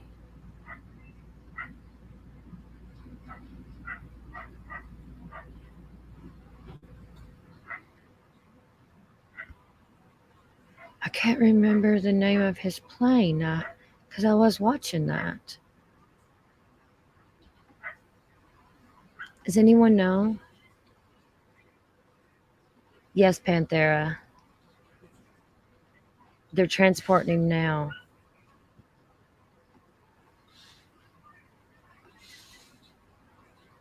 We've been watching a live stream that Law and Crime Network's doing. They're waiting at the airport for him to get there. We've been watching it. Is that it? New York? No, he's not going to Los Angeles, is he? No. I had that down.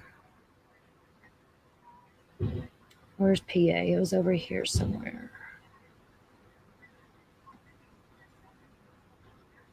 Right there, maybe. I believe maybe that one.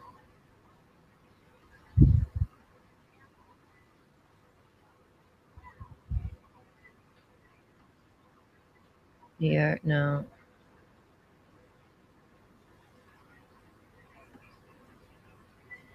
I believe this one was it. It didn't tell no information.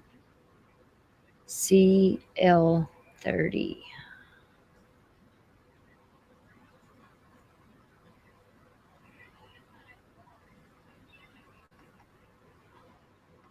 No, it was this one.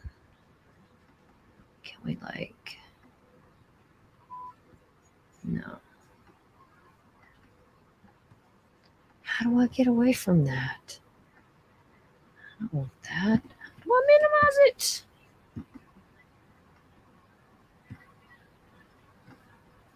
Okay, I'm done. I believe that one was it.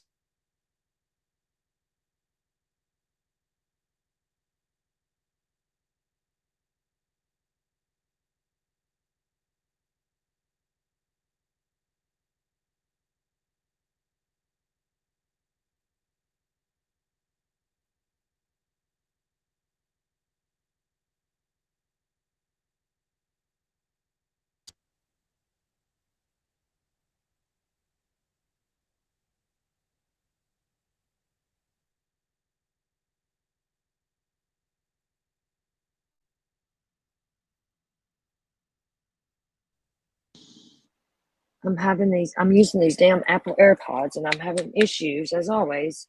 Can you all hear me? I had to switch.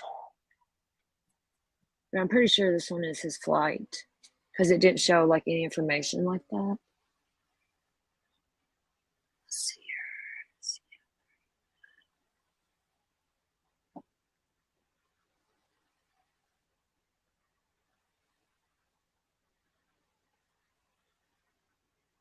Maybe that's not it because it looks like it's traveling now. Just a second. It's up here.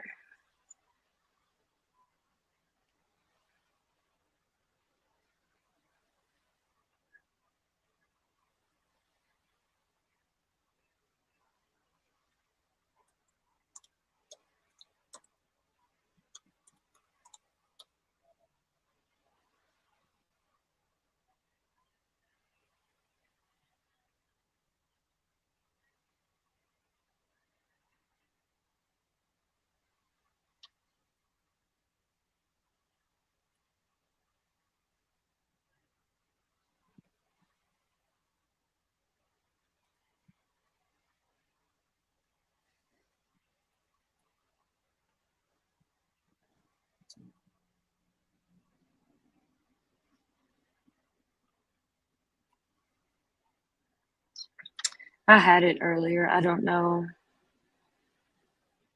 I wish I could get them damn commercials off there. I think he'd be over here somewhere by now. He should be getting there. Because, see, his plane is not going to show any information like that. You watch. I'm trying to find the ones going that direction. South. Detroit to Denver. Maybe right there he is, maybe. Hold on. Where did this plane come from? No, that wouldn't be him, would it?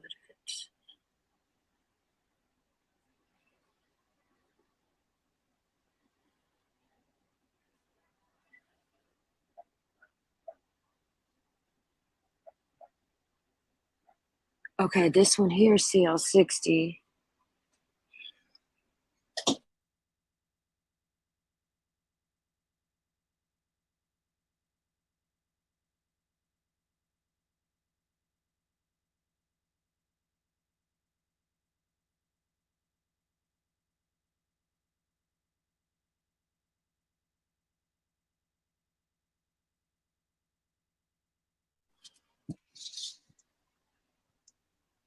Sonia, I had it checked, and the last time I checked, he was in St. Louis. See, and it has NA. It said that earlier. So it's not going to give him for security reasons. There's a lot of those that says that, though. Honolulu. No, where's he going to? Washington? JFK. Hold on, let me move it over here.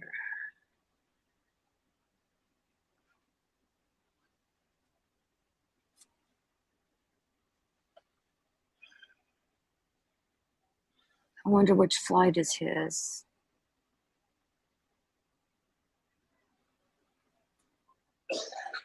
Wrong way there, Con.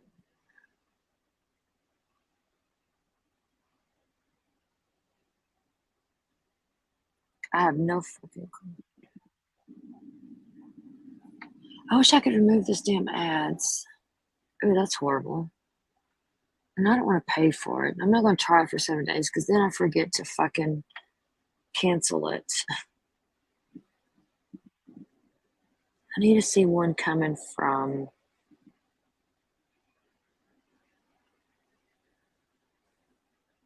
Pennsylvania.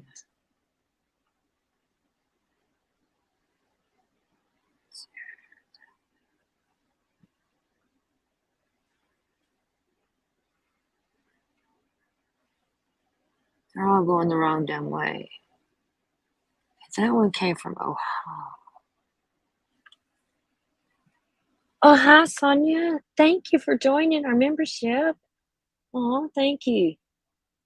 PC-12.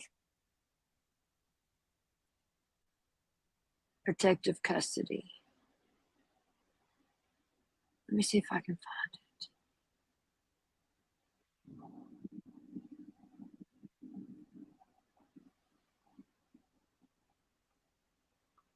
I say he's over here somewhere because he was in Ohio. Where's Ohio? Yeah.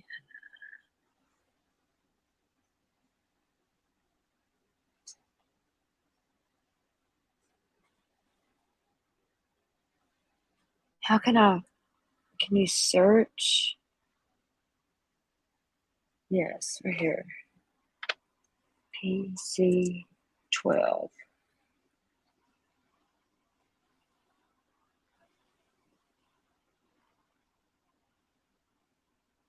Fuck if I know.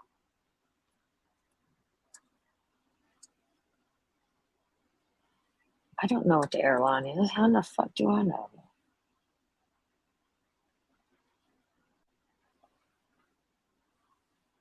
I don't know all this information. Get the fuck off here.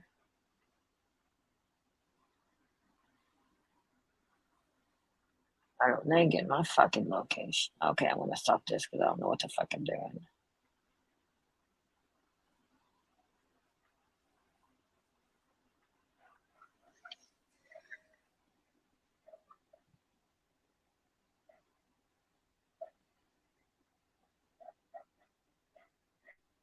I say he's out here somewhere.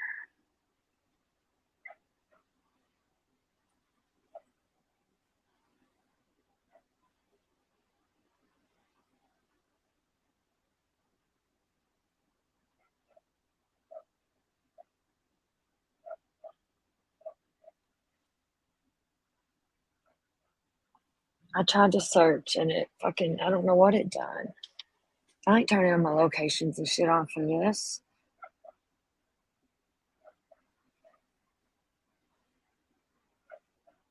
The most tracked flights. Let's see if it's on here.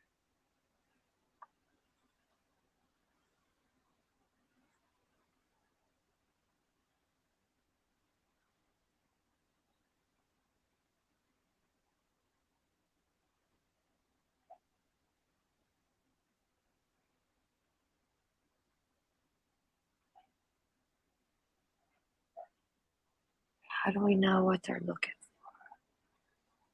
That's not it.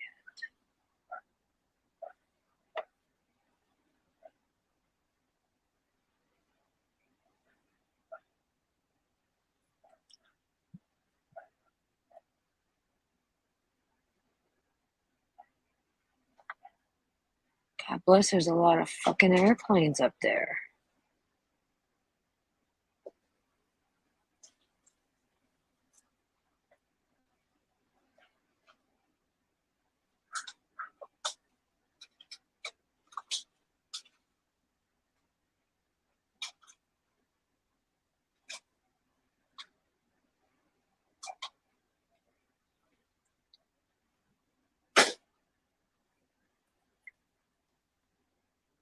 Seriously.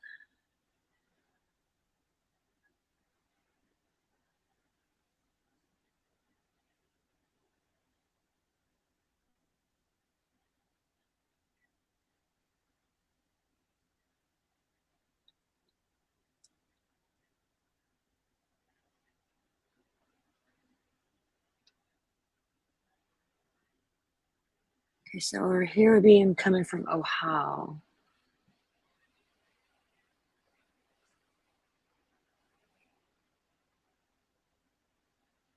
So here's Indiana.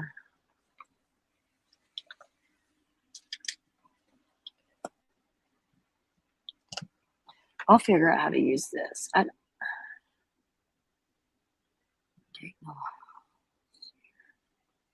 can't see very good. It's helicopters.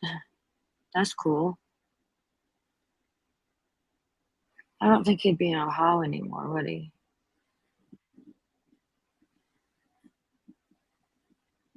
Let me see something right here. What's this one? Like, they would just direct flight him, surely, wouldn't they?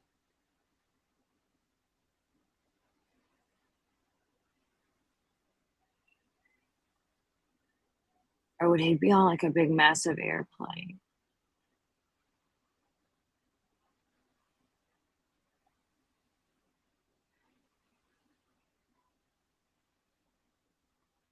I had it this morning and I don't know what the frick I did. Let's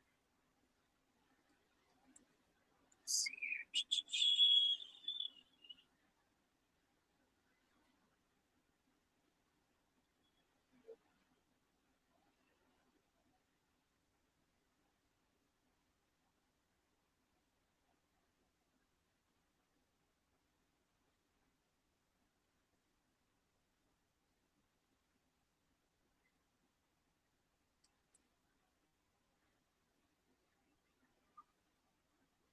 Oh, it's making my arm hurt looking in that.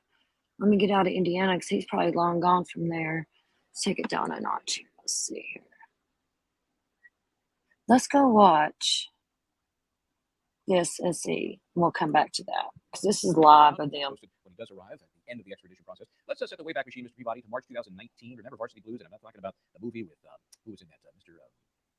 Give him what he needed to let the FBI come after them. So, Alec, what do you think? This guy, the guidelines are 6.5 years to 8 years. The prosecution obviously asking for more than the defense. They want the 6 years. And the defense says, just give him some probation. If you got to throw him in prison, 6 months. What do you think? Well, the defense is saying that he's already serving a life sentence because he's lost his name, reputation, lifestyle, and he's agreed to forfeit all this money. There's the issue of whether or not his cooperation was truly a true cooperation. Usually, defendants, when they cooperate, they do not have burner phones. That is not hidden from the government. In this case, Mr. Singer was using a burner phone on the side without telling the government. Apparently, he called 6 of the parents that were under scrutiny. He gave them the heads up. So I'm not so sure that the government would argue that his cooperation. Frank, I found a PC-12. Look, there's a PC-12 in Illinois right now. Would it be PC-12 and not PC-32?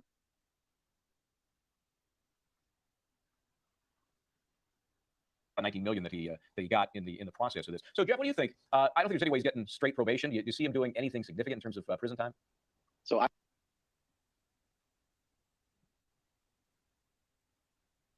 what do you think, Frank? PC-12, I found it. Look right here. Cha-ching! He is in Illinois right now. No, he's not in Chicago. We found him. We found him, y'all. Here he is. He's in Illinois right now.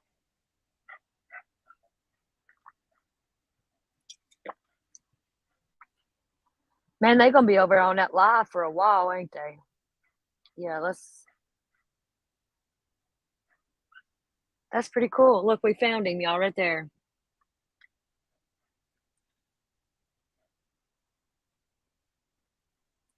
Right there he goes. He's flying. He's leaving there right now. Looks like he's heading north, a little northwest.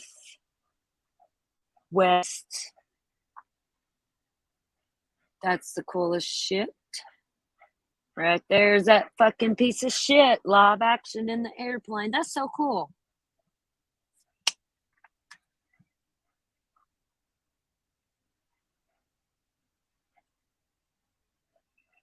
Yeah, I got PC-12 right here.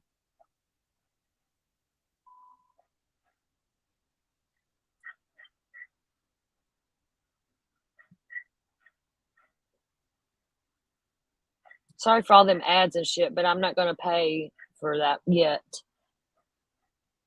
What the hell is that? Okay, that's not them. They're going kind of northwest.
Look up here in the top left corner. It's almost 2,700 people are watching this.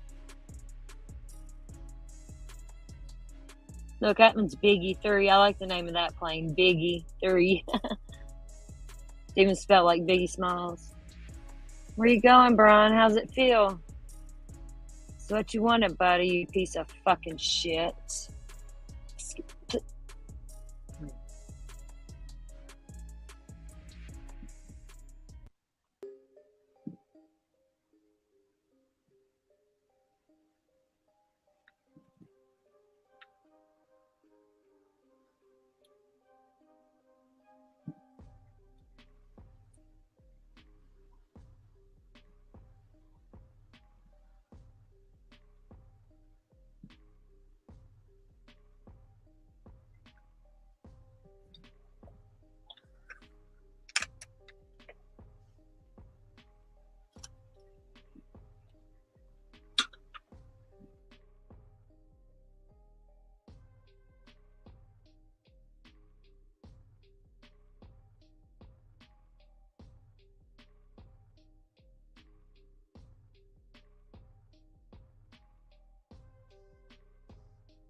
Okay, he's right here in the middle. Can y'all still see it?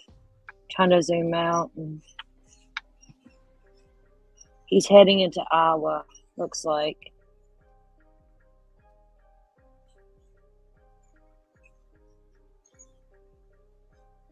We found your ass, boy. Where'd you go? Right there. See what this over here says.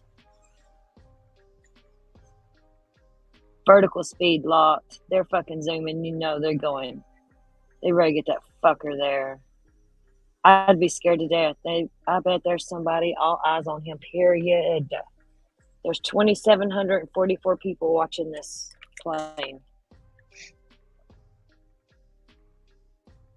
There he goes. The blue line's him. Heading into Iowa right now. See if I do that, it does it too much. But I want to see the states. I can get these damn ads off here, and I ain't paying for that shit to get it off there.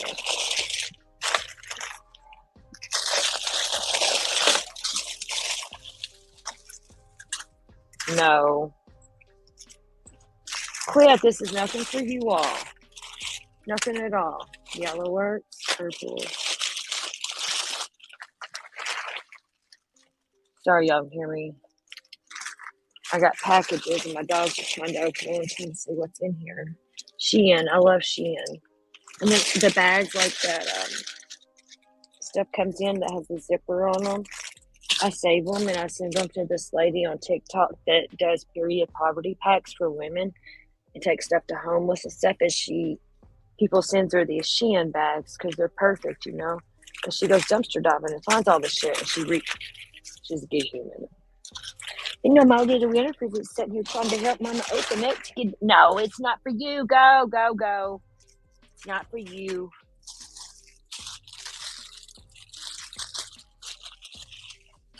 See, that's not for you. That's a box. You want to put you in that box? No, you're not going to eat it. Get out of here. Go, go, go. Go, Winifred, go. Trying to eat it now. Okay, I'm going to quit doing that before she fucking does eat it.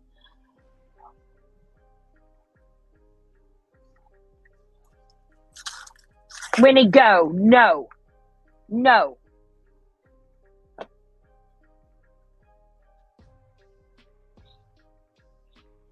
Oh my God, this big mouse son of a...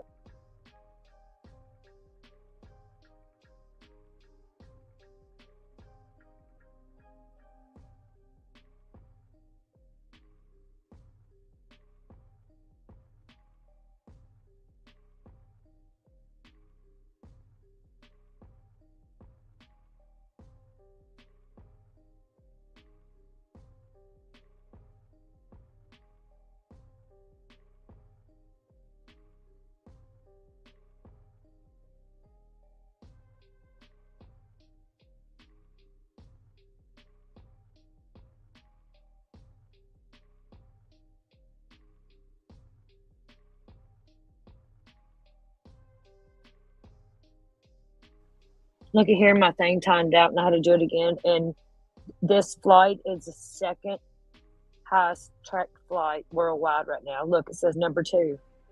Ain't that fucking crazy? I think it's cool as shit. I might pay for this.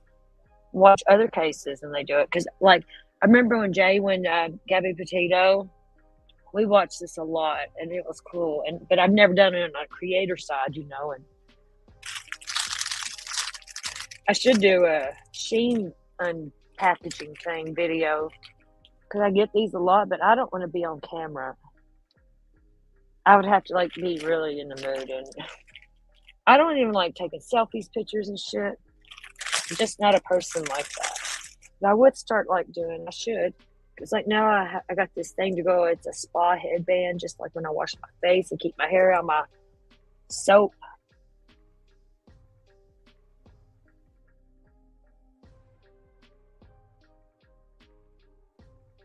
My wiener does get out of control. Wacky tacky. Yep. Well, shit. She does. There goes the damn fucking squeaky ball. The one that barks all the time is the one that bites. one, the squeaky ball is the nice one. The one with the squeaky ball is the one that's in my picture on my shoulder. That's the one that does the squeaky ball. And she is the sweetest little dog I've ever met in my life. I love her. She was my first one. And she was 7 weeks old when I got her. And my second one was 7 weeks old too when I got her, both of them. But one of them's long hair, one of them's short hair. They're the same breed, full-blooded, totally different dogs. And the girl I got them from said that short-haired ones are more temperamental. I mean, yeah, short hair, regular ones, like the one that bites and barks. And I got spoiled with my first one because she's long hair and she's a sweetheart. That's my baby. And the one on my shoulder there. And then my second one, it's like the second child. You get a good first child, perfect. And you're like, oh, yeah. Then you have that second one and it's a little demon shithead. Well, that's my dogs. I love my little wieners. They're my big wieners because I know my wieners are bigger than Frank's.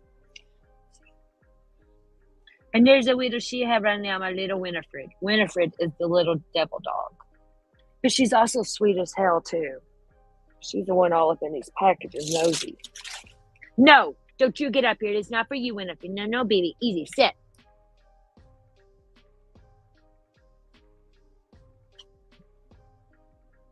Put this full screen and watch it. I wish I could get that damn this off there that gets streaming in minutes. Shit, I don't want to pay for that yet. And I'm not going to do it on screen and people see my payment information and shit. Not y'all, but like haters and shit. Let's see here. Where are we at? We just crossed state lines into Iowa. Looks like they're headed to Des Moines.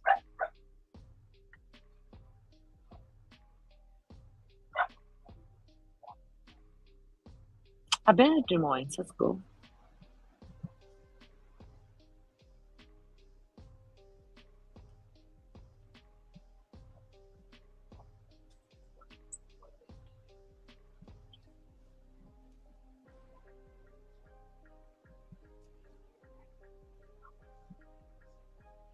Yeah, I think he might be headed to Des Moines. Or are they doing like smaller airports for him? Or does he even? I think it's a straight shot, ain't it?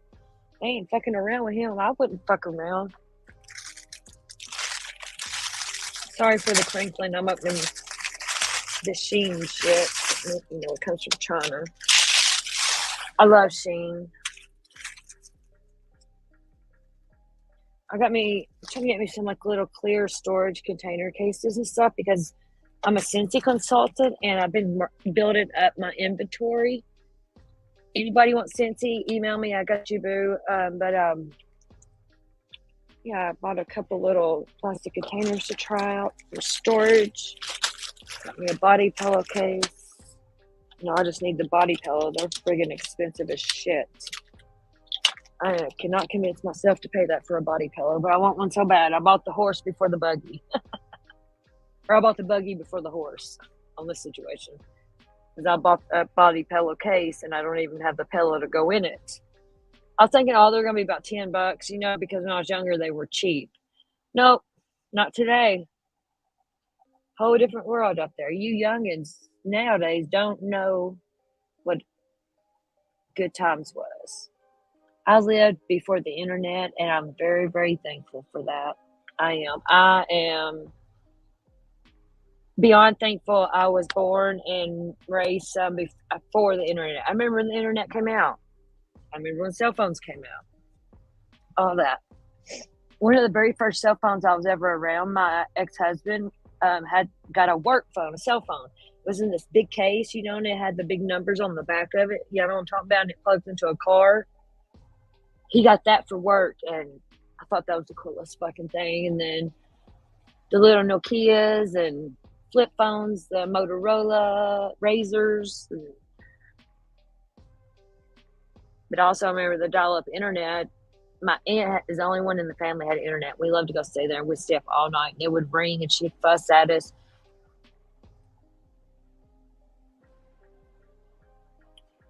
Man, whenever I open my package, my wiener just grows.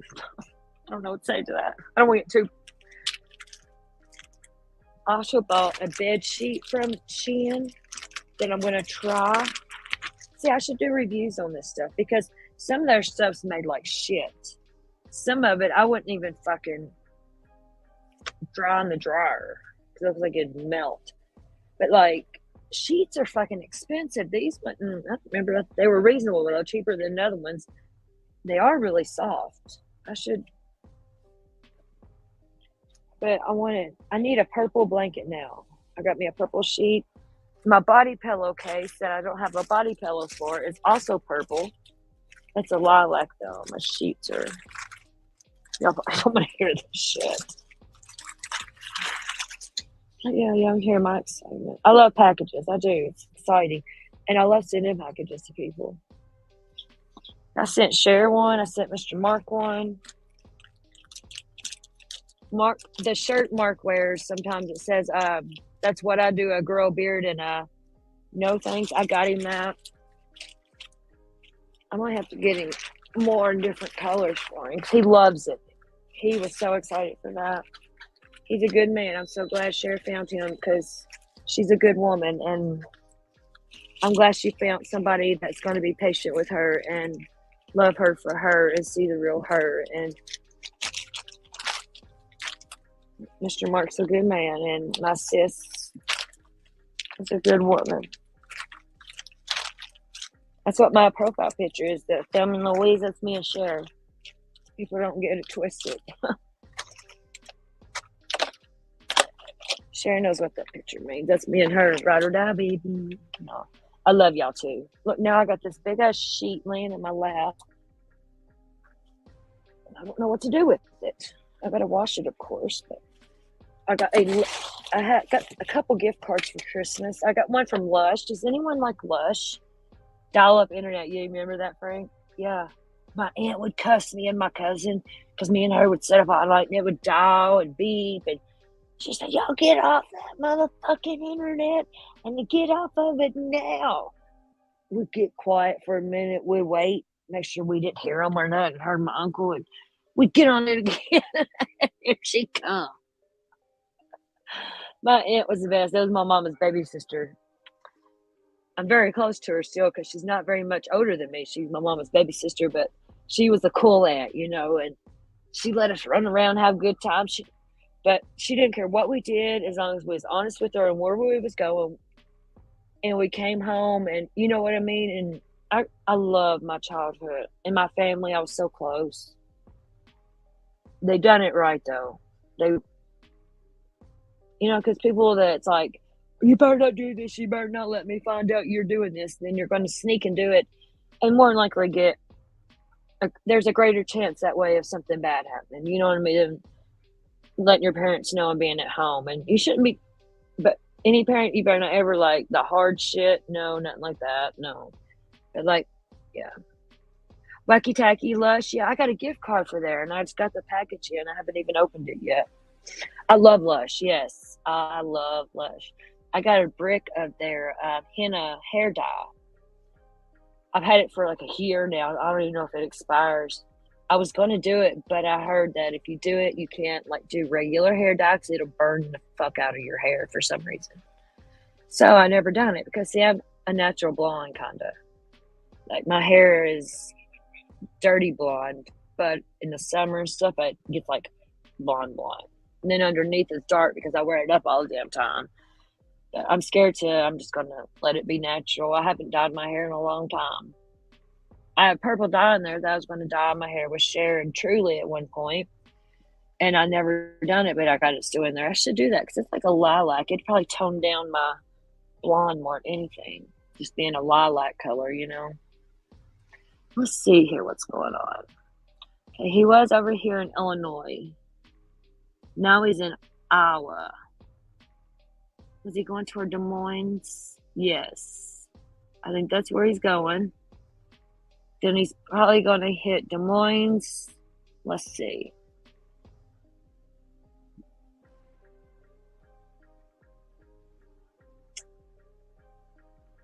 Maybe Sioux Falls. He's going to hit a bigger city, I bet.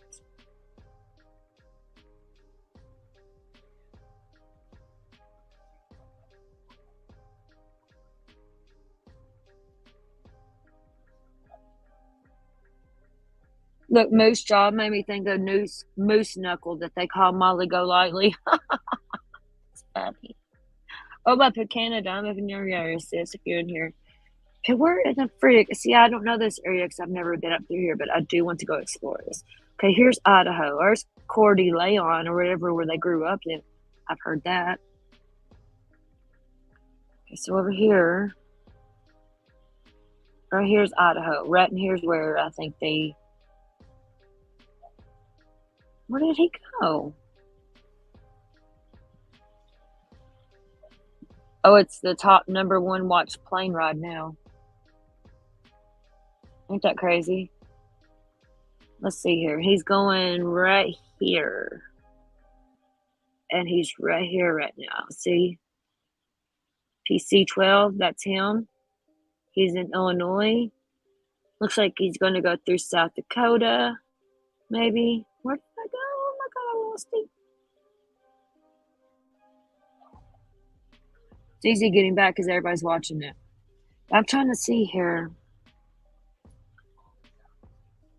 Oh, see, he's all going through there. Montana. Oh, I'm going to go to Montana, Washington, and all them areas up through there. Let's see, I've been to California. I've been to Nevada. I've been to Utah. I've been to Colorado. I've been to all these. I've been to Nebraska. I have not been to Minnesota, South Dakota, North Dakota, Montana, Wyoming, Idaho, Oregon, or Washington. I want to go to every one of those right there. I've never been to any of those. That's the only states I've never been to. I need to go. Especially this corner up here, especially Washington, where the coffee's at. Here he goes. He's over here on the, I got him on the right side of the screen for now.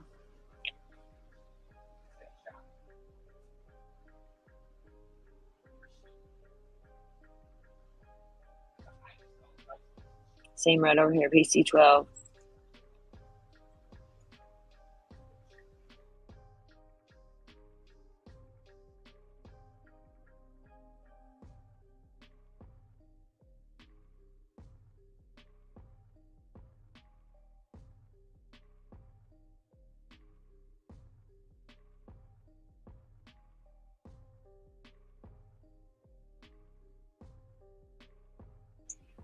Wacky Tacky, I use their patchouli deodorant. My old man actually got me a big chunk of it for Christmas because he knows I love it. Oh, it smells so good. It's patchouli deodorant, though. It's like, it ain't got no case or nothing. You rub it on with your hand. And he got me that and 2 little lip balms because I love chapstick, but there's only certain kinds I can use. And a gift card. And I love their toothy tabs, their charcoal tooth tabs. They're awesome. I recommend those. The deodorant, yes, I love it. They got another one with another scent. I can't remember. I've never used it because I like the patchouli. If you like patchouli, I recommend it. It's all natural. What else do I use? I ordered lotions this time with my gift card because I have a hard time finding hand lotion and foot lotions for me. I'm very,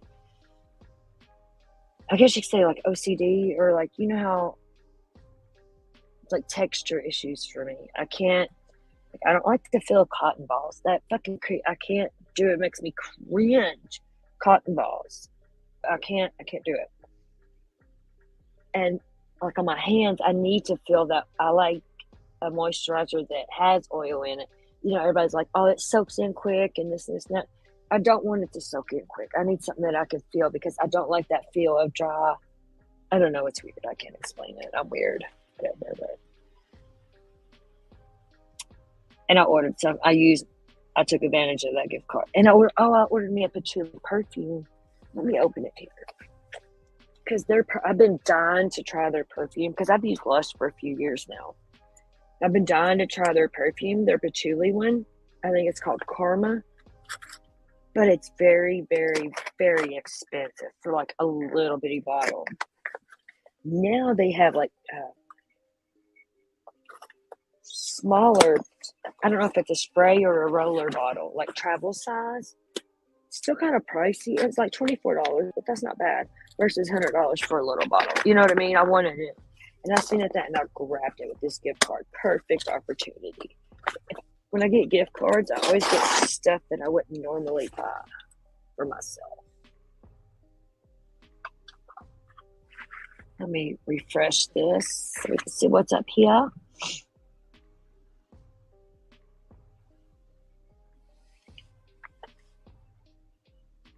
There he goes.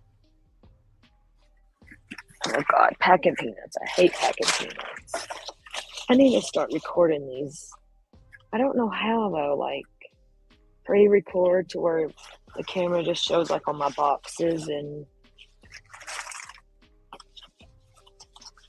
I need a tripod for sure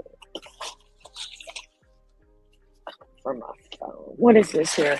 This is called oh, that's my toothpaste jelly. They got new toothpaste stuff because I use their tablets. Now they got like a jelly. Oh, there's my one of the toothy tabs I use. There's another lip balm I got. One of the empty cases. What's that? This here is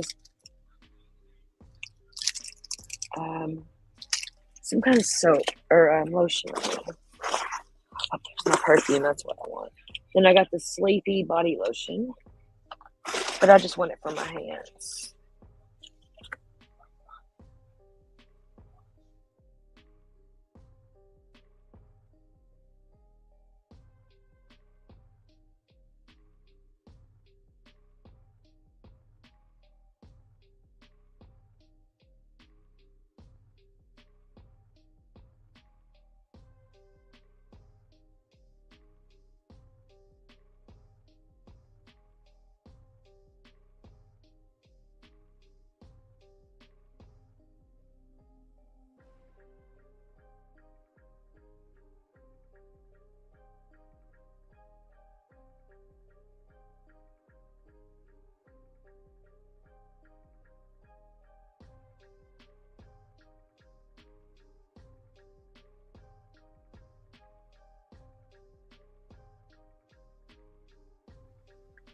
Yeah, I'm gonna make sure this is on. I'm gonna go take a little potty break and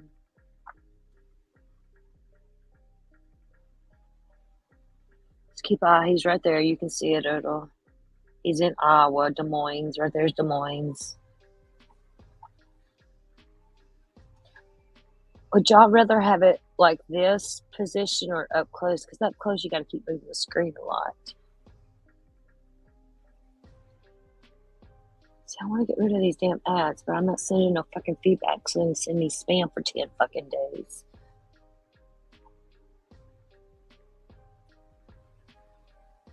Right here he is. I'm going to take a potty break. I'll be right back.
I'm back, y'all. What's up?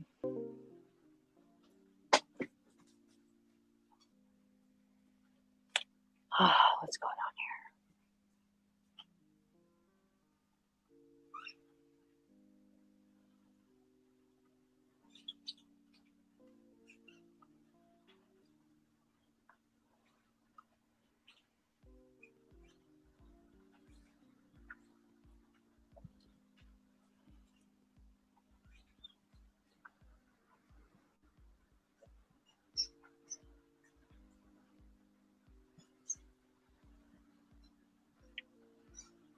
He went above Des Moines. I thought he'd go through there.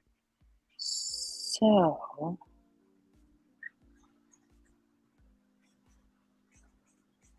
Ogden, isn't that Idaho or Utah?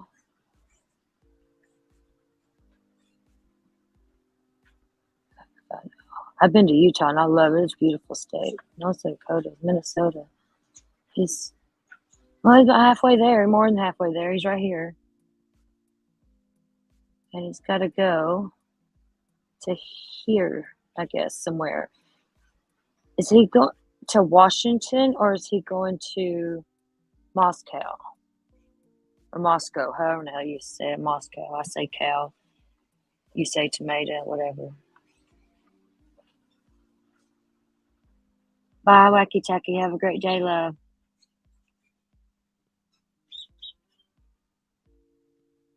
Confession of a Serial Killer. I want to read that.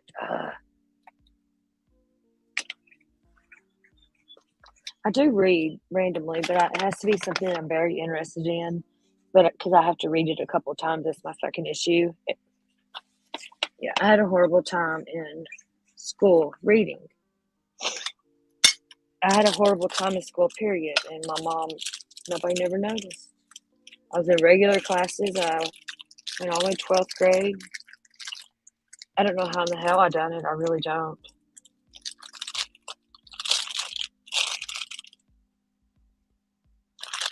This new lotion here.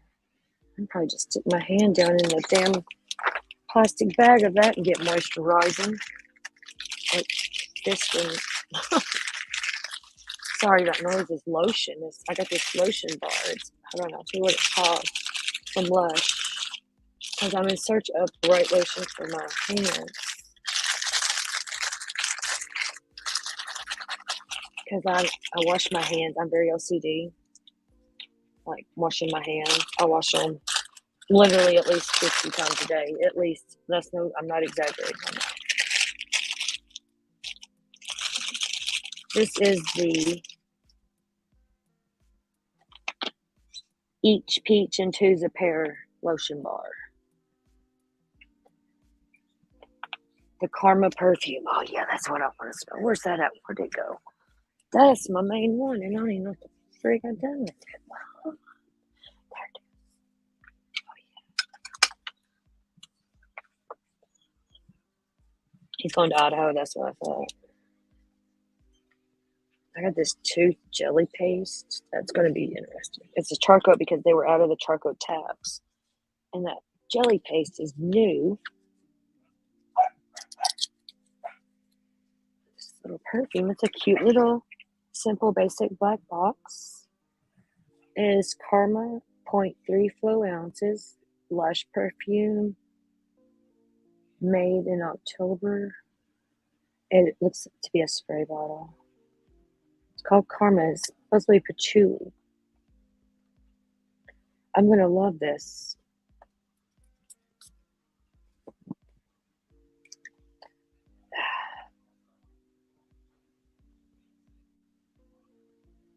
The second notes you hit are really strong. There's something in that. But it dries off. It's a little citrusy, maybe. It smells good. I love it. I remember now I want it. I recommend if you like patchouli, the Karma perfume from Lush. Yes, it smells good. It's like citrusy, but I don't know. I can't explain it. I love Lush. I don't like, I don't take baths. I shower. I don't take baths because I have a sensitive woman area. And I do not like setting in my own water, no matter if I'm going to it clean. I don't like setting, and then it messes with my JJ, and I don't do baths. So I don't do their bath bombs. I couldn't tell you nothing about them. Winnie, no, quit. Couldn't tell you nothing about the bath bombs. Winifred, the Karma perfume, yes. Chef Kiss for perfume. The peach lotion hand bar, yes. My hands feel amazing right now. I have the sleepy lotion.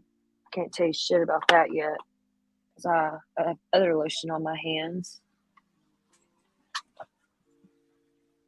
Sparkle. These tube tabs come in a different thing now. They used to come in a jar. Now it looks like fucking peppermints. I can't tell you that because I haven't brushed my teeth yet, but I will tonight. Oh, this tooth jelly is interesting. They were out of my, I like the Charco toothy tabs is what they're called. And they were out of those. So I got the jelly, and that's new. Oh, this sleepy lotion smells just like lavender. That's what I wanted. Chef's Kiss. I don't know how it feels though on your skin. And I got a lip service lip balm. I got it on right now, actually. It feels pretty good. Lush, I got you. But yeah, I should start doing reviews on shit. No, hold on. Let me go distribute some of this product before I get it everywhere and lose it here where I'm at. This perfume, I'm going to stay here. That's going to stay here. Tooth stuff. No, bro. What else did I have? Oh, right here. The lip service and the sleepy lotion stays here. And I have like no room for shit.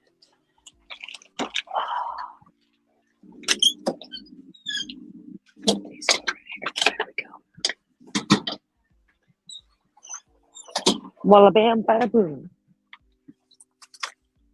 I'm probably smelling like a French whore right now because I got other damn perfume on it. I love perfume. Perfume, I love them.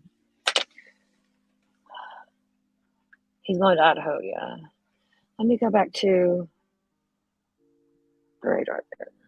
Let me get back on track. That package got me sidetracked.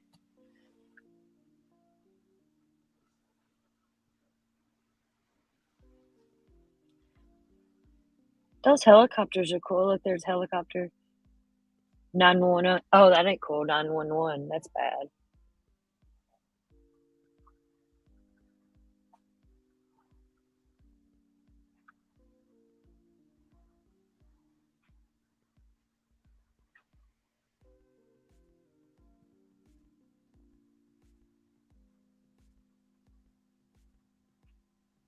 Let me refresh it there.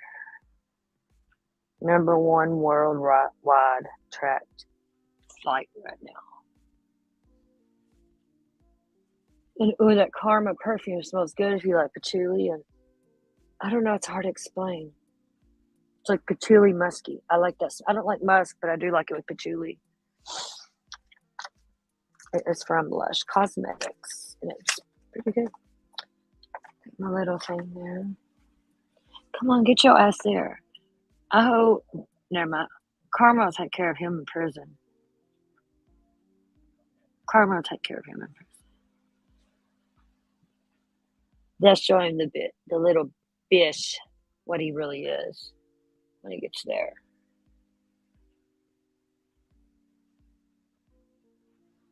I wish I could get the damn ad things off there. I'll check into.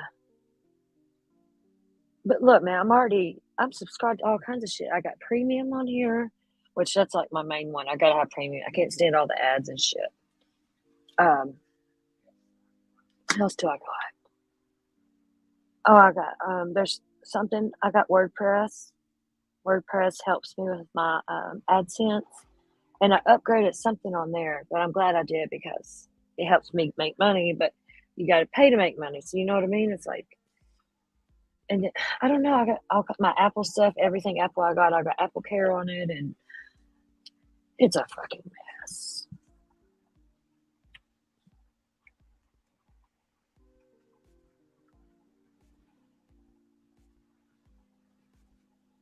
sign up for everything.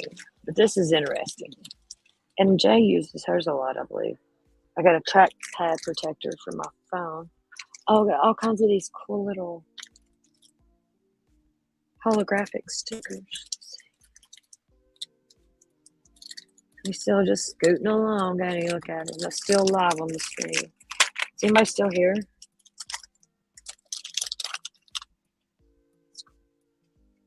Probably all the fucking same. Watch, I bet they are. We're close to being the same. No, there's just two of each. That one's cool. So the moons and shit, the universe. Honey. That's pretty.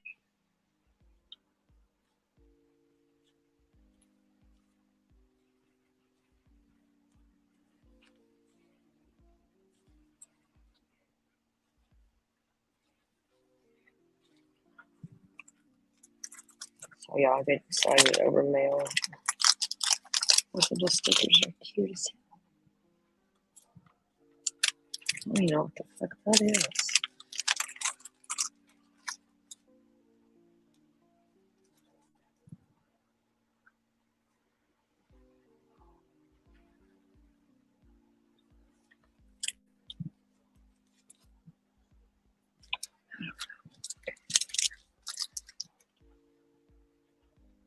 Is anybody here? Where y'all at? 7 people and nobody. Monroe, quit. Monroe, stop it. Let's see here. Up's too much. Okay, he's almost out of Iowa, going into Nebraska, South Dakota, Wyoming area, probably. Where's that line for? Here's Idaho. They were like up here somewhere, wasn't they? Because there's Coeur d'Alene or wherever, where Kaylee was from, I believe. Or Buttes. Wasn't it right in here somewhere? Like, or here in Moscow, Pullman. Where's that?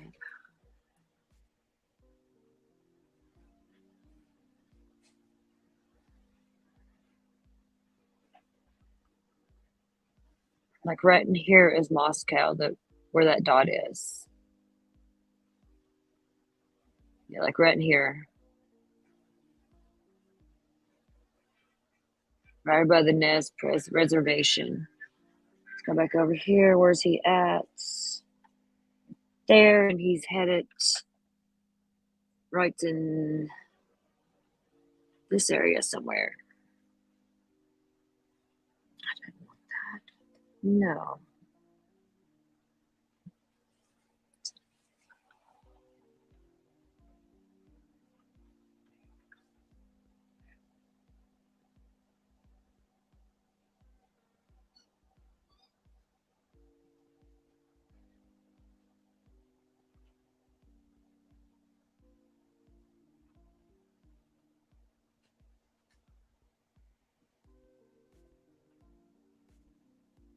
What's these settings say?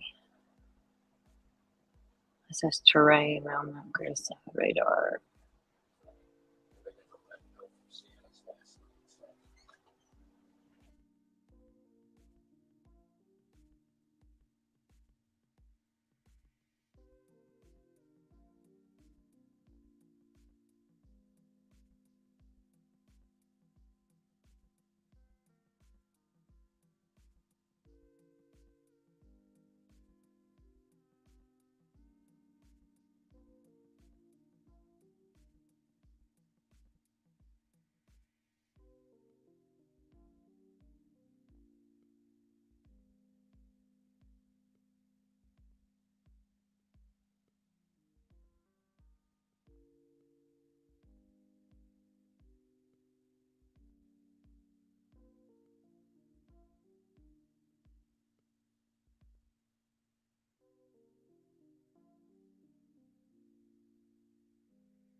Look, I was muted the whole damn time. I've been messing around with these settings. I took some of the other ones off and we can see better like this. Y'all see it there?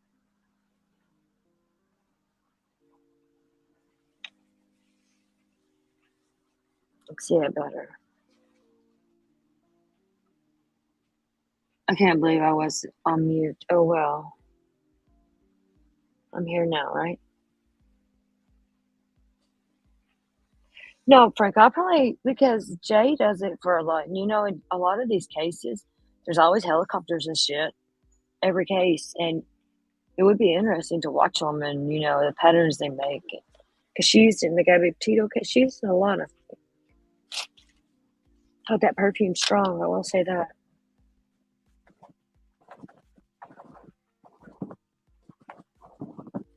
I will say that it's strong as fuck.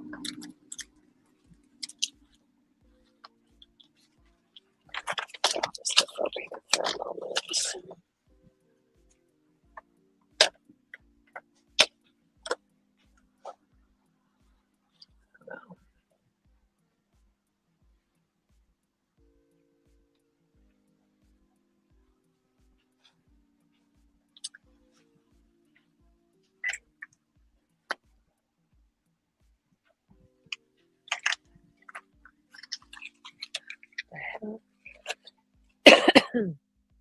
Uno momento, please.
grow hard about what you want to be.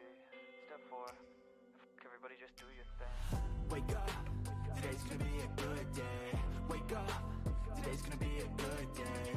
Wake up, today's gonna be a good day. Wake up, today's gonna be a good day. Wake up, today's gonna be a good day. Wake up, today's gonna be a good day. Wake up, today's gonna be a good day. Wake up, today's gonna be a good day. Yo. Set your affirmations, aspirations. I got shit to do, the aftermath of preparation.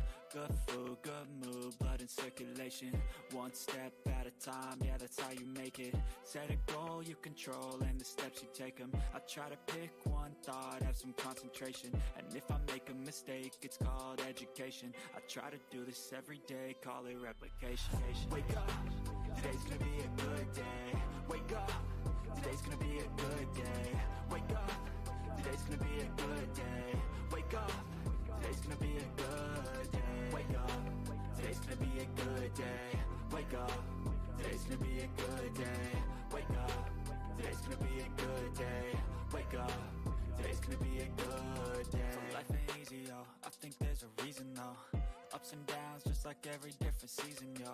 Sometimes I'm high, other times I'm barely breathing, though. I always gotta fight and hide from the demons, yo. Negative thoughts are poison, they rot. Head full of flies, so here come the clouds. They'll never stop unless I can swap all the bad for the good in my head when I'm lost. Yeah, so I'ma fake it till I make it. Positive thoughts are overtaken, I got patience. One day at a time is how you operate a cadence. A flow, you grow, you show yourself a foundation. Stay away from all the shit that causes temptation. I know that I like to do it cause it's sensation. I live my life in my head like a narration. Don't expect greatness, do my best, man, I'll take it. Wake up, today's gonna be a good day. Wake up, today's gonna be a good day. Wake up, today's gonna be a good day. Wake up, today's gonna be a good day. Wake up, today's gonna be a good day. Wake up, today's gonna be a good day. Wake up, today's gonna be a good day. Wake up, today's gonna be a good day. Wake up, really gonna rise to the sun. Step 2, get some good, some food in you. Step 3, grow hard about what you wanna be. Step 4, everybody just do your thing.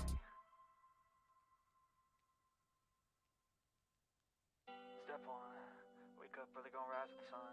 Step 2, get some good, some food in you. Step 3, grow hard about what you wanna be. Step 4, everybody just do your thing. Wake up, today's gonna be a good day. Wake up, today's gonna be a good day. Wake up, today's gonna be a good day. Wake up, today's gonna be a good.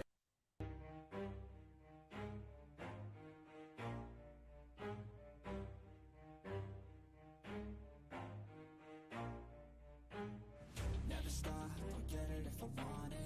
Gotta make to myself a promise. I won't quit, keep going till I got it. I won't give up till I'm on top. Yo, no, I ain't the type to give up. If I do something, man, I do it till I get what I want. I turn a business out of nothing into something I love. I got a poker face, but honestly, I'm not one to bluff. I flip a switch, never miss, man, I always stay up. Don't let them see you, bitch, always have a plan to stay tough. This life ahead of you ain't easy, it was built to be rough. But that's what makes a personality, is tragedy, bruh.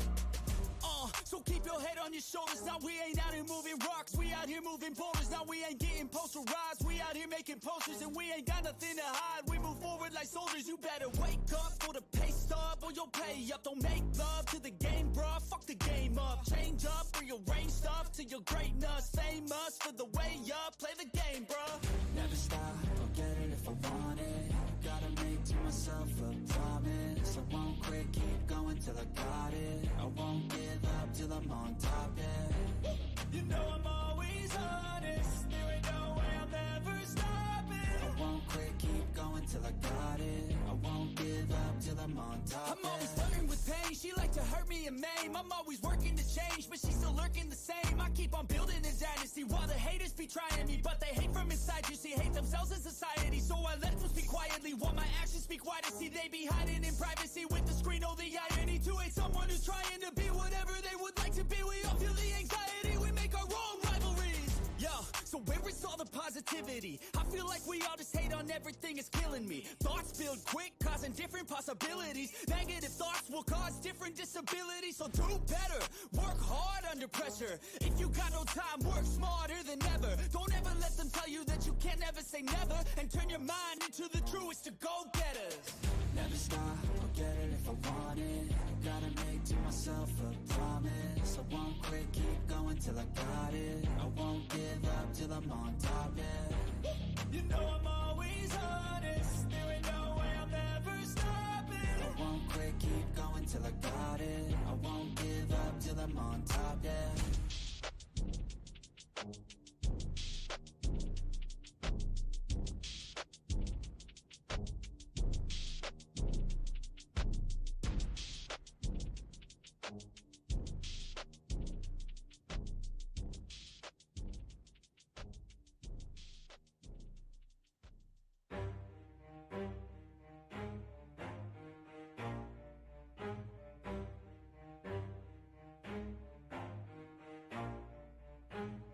Never stop, I'll get it if I want it. Gotta make to myself a promise. I won't quit, keep going till I got it. I won't give up till I'm on top. Yo, no, I ain't the type to give up. If I do something, man, I do it till I get what I want. I turn a business out of nothing into something I love. I got a poker face, but honestly, I'm not one to bluff. I flip a switch, never miss, man, I always stay up. Don't let them see you, bitch, always have a plan to stay tough. This life ahead of you ain't easy, it was built to be rough. But that's what makes a personality is tragedy, bruh.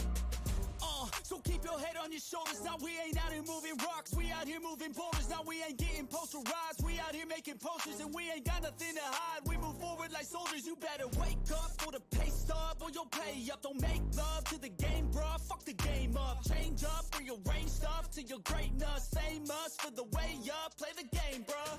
Never stop, I'll get it if I want it. Gotta make to myself a promise. I won't quit, keep going till I got it. I won't give up till I'm on top, yeah. You know I'm always honest. There ain't no way I'm ever stopping. I won't quit, keep going till I got it. I won't give up till I'm on top. I'm always flirting with pain. She like to hurt me and maim. I'm always working to change, but she's still lurking the same. I keep on building a dynasty while the haters be trying me, but they hate from inside. You see, hate themselves in society. So I let them speak quietly while my actions speak wider. See, they be hiding in privacy with the screen. Oh, the irony to hate someone who's trying to be whatever they would like to be. We all feel the anxiety. We make our own rivalries. Yo, so where is all the positivity? I feel like we all just hate on everything, it's killing me. Thoughts build quick, causing different possibilities. Negative thoughts will cause different disabilities. So do better, work hard under pressure. If you got no time, work smarter than ever. Don't ever let them tell you that you can't.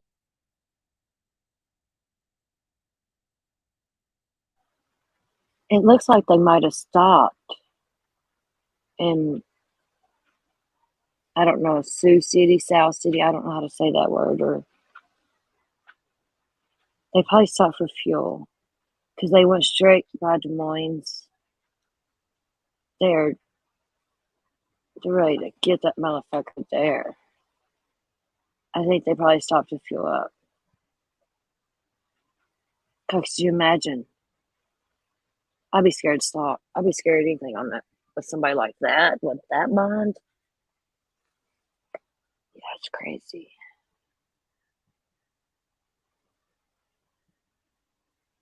It's been sitting in that. Oh, maybe a movement. Hold on.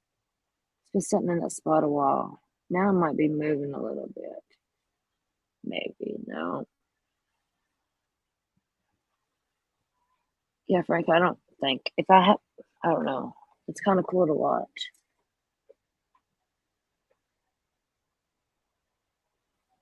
And I'm in Florida, and you see all kinds of fucking helicopters and shit out here.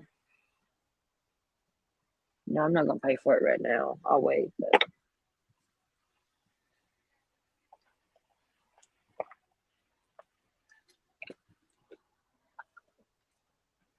is he moving now? What town is that?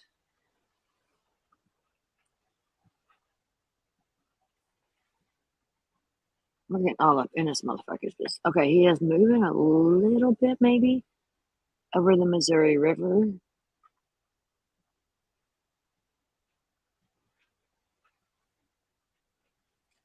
which I think is a state line, maybe. Yeah, they're moving now. Newcastle. See, I don't know none of that area up in there in that corner. Winnebago Reservation. I know Winnebago RVs are badass.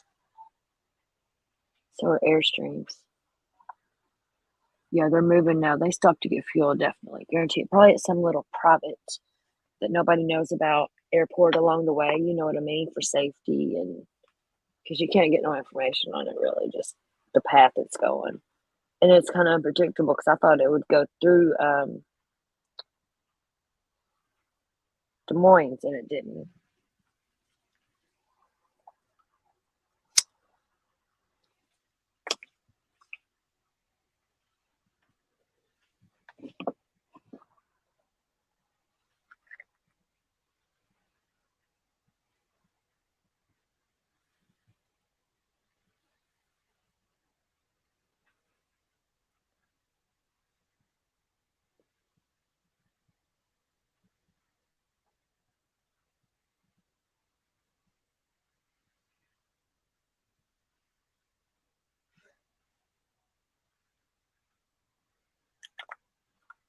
Yeah, they're getting it now. They was stopped for a minute. That was obvious what they were doing.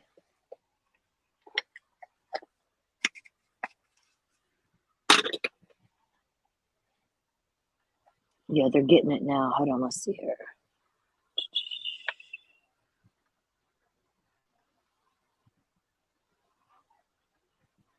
Oh yeah, they passed into Nebraska and South Dakota area right there at the corner. Oh yeah, they're in another state now, Nebraska and South Dakota. They're gonna make a straight shot to, let's see here, make it bigger. Yellowstone. I want to go to Yellowstone National Park so bad, and it's Bridgerton. That's where Gabby died. That was sad. I followed that one. Actually, that's how I know about this map thing because Jay used it on that case, and she was fantastic covering that case. I didn't cover no case then. I was just following it. It's crazy watching them search for Brian Laundrie.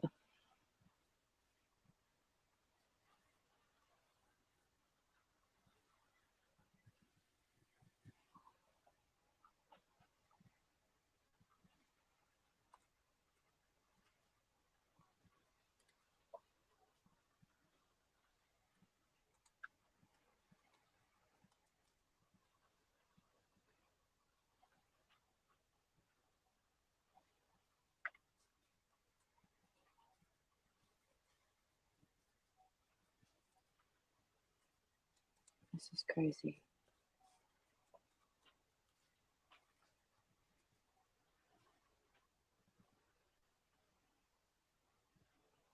This guy's a fucking monster, man. This is crazy.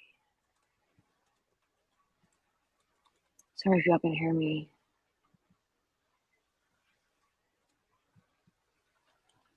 Tiny. Yellowstone is my favorite show. I love that show so much.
I really wish I could take those ads off there for y'all. I'm sorry. I'm listening to Frank on this. I'm gonna wait. If I use this again or think about to use it, I actually made it a tab, a bookmark on my computer, so I know. 'Cause it is pretty cool. Oh, there's Utah. I love Utah. I went and spent 2 weeks out in Utah for a convention, and I absolutely loved it. I was in Provo, something like that, whatever. And I flew into Salt Lake City the first time on an airplane, and I fucking loved it. I flew in at night from the East Coast. I'd never been out west, never in my life been out west, past the west of the Mississippi. And I flew in at night. I got there at night, and someone, my friend picked me up, and we went. She took me to. I was staying with her house. She lives out there, and I stayed at her house with her. And I woke up at next morning, go outside, smoke a cigarette, and I swear, like, I say 50 feet from me was fucking mountains with snow, and I've never seen nothing like that in my life. And Utah is such a beautiful state. I loved it. I was in shock. I always heard it's God's country out there, that you have to see it to believe it. And it's true. Once you see it, and because I didn't see it at nighttime, really. I knew there was mountains, but when you see it in the daylight and it's like right there, it was amazing. I got pictures somewhere. I don't know where though of it. Utah's beautiful. Colorado's beautiful. I want to ride a train through the Colorado Rocky Mountains. I want to ride a train through there. I know I'm weird, but I love traveling. And if you like to travel or you want to travel, find you a job that allows you to do that. Think about it. Let's zoom in here. Yeah, he's definitely in Nebraska right now.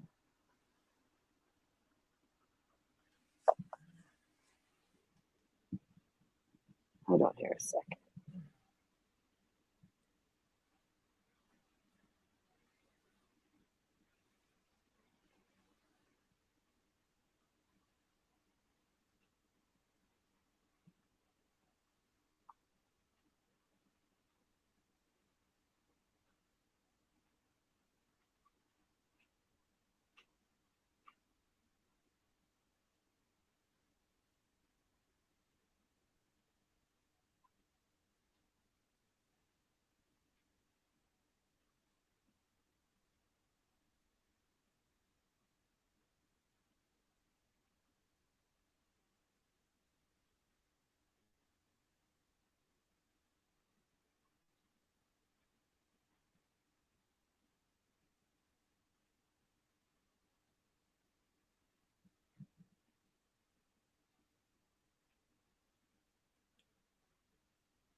Are we positive this is Brian?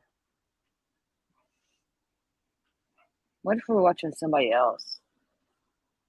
Because I'm hearing elsewhere that he landed an hour or so ago, and it's kind of a trusted source. It is a trusted source that I. What if this is a decoy for safety reasons? I believe that's might be what we're watching here, y'all. I don't know. How do y'all know this is Brian in PC-12?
So is it legit, Frank? Is this legit him? I don't know.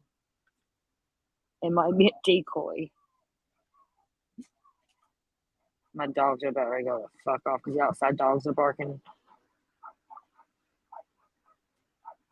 Easy, Winnie. Easy, baby. Easy. Easy.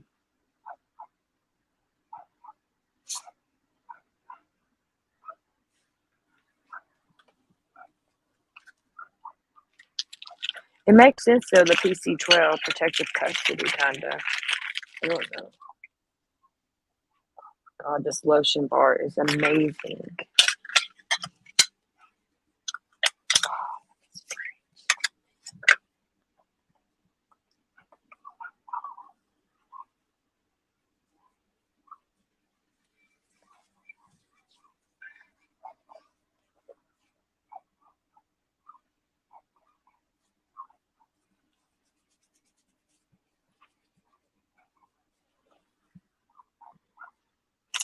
Yeah, what if we're doing the wrong fucking... I heard he done landed like an hour or so ago. I'm a dependable source, actually, and that's why I'm curious now. But this is somebody in protective custody or something, or something's going on with this one too. Regardless, this is a decoy. If it's a decoy, oh well, we watch the decoy.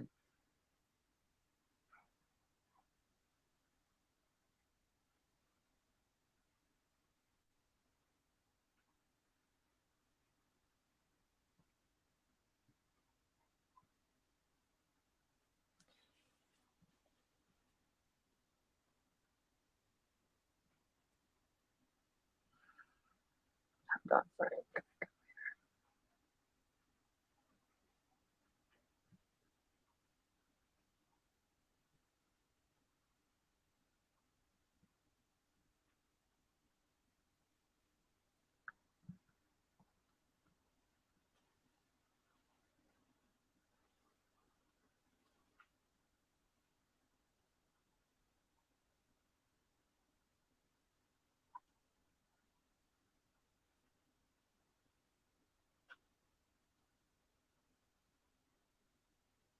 Okay, look right here. This says right here from this person. They're talking about it being the most tracked flight. That's true. It is the most still, and that was 3 hours ago, and now it's still the most tracked flight. But is it a decoy? It could absolutely be a decoy.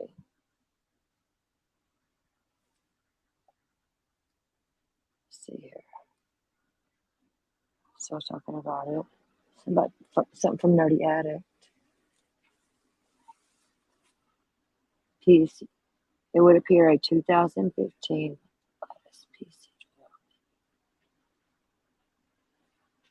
Okay, look, this right here. It says it's registered to PA State Police.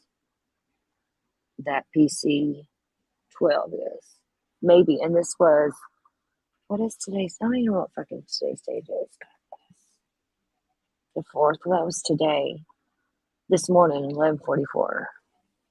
Before this all started. This ain't even my original tweeter.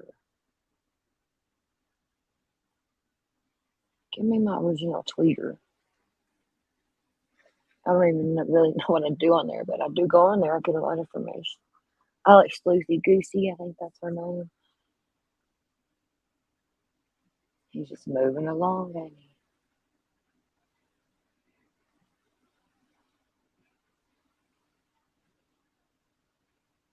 The Yankton Reservation. I don't know if I'm not connecting anything to this, but y'all know our Yanni that comes in chats and stuff. She's been with us a while. She had a stroke. If y'all could just keep her in your thoughts and prayers if you pray. And yeah, she's been going through it. Please pray for her. We love her. And Yanni, if you're listening, we love you.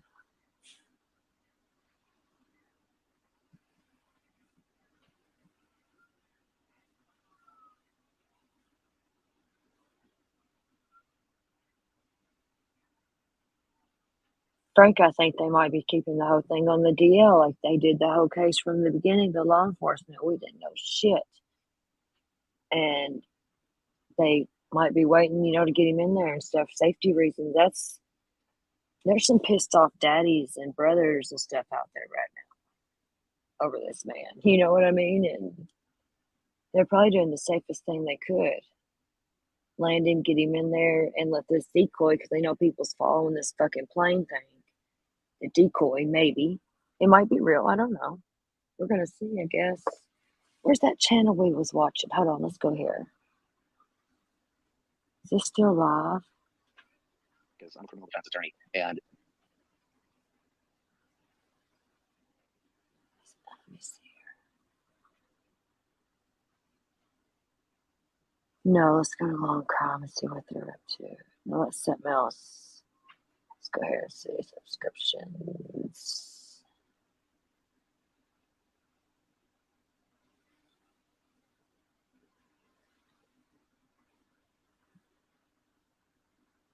Surely somebody's fucking.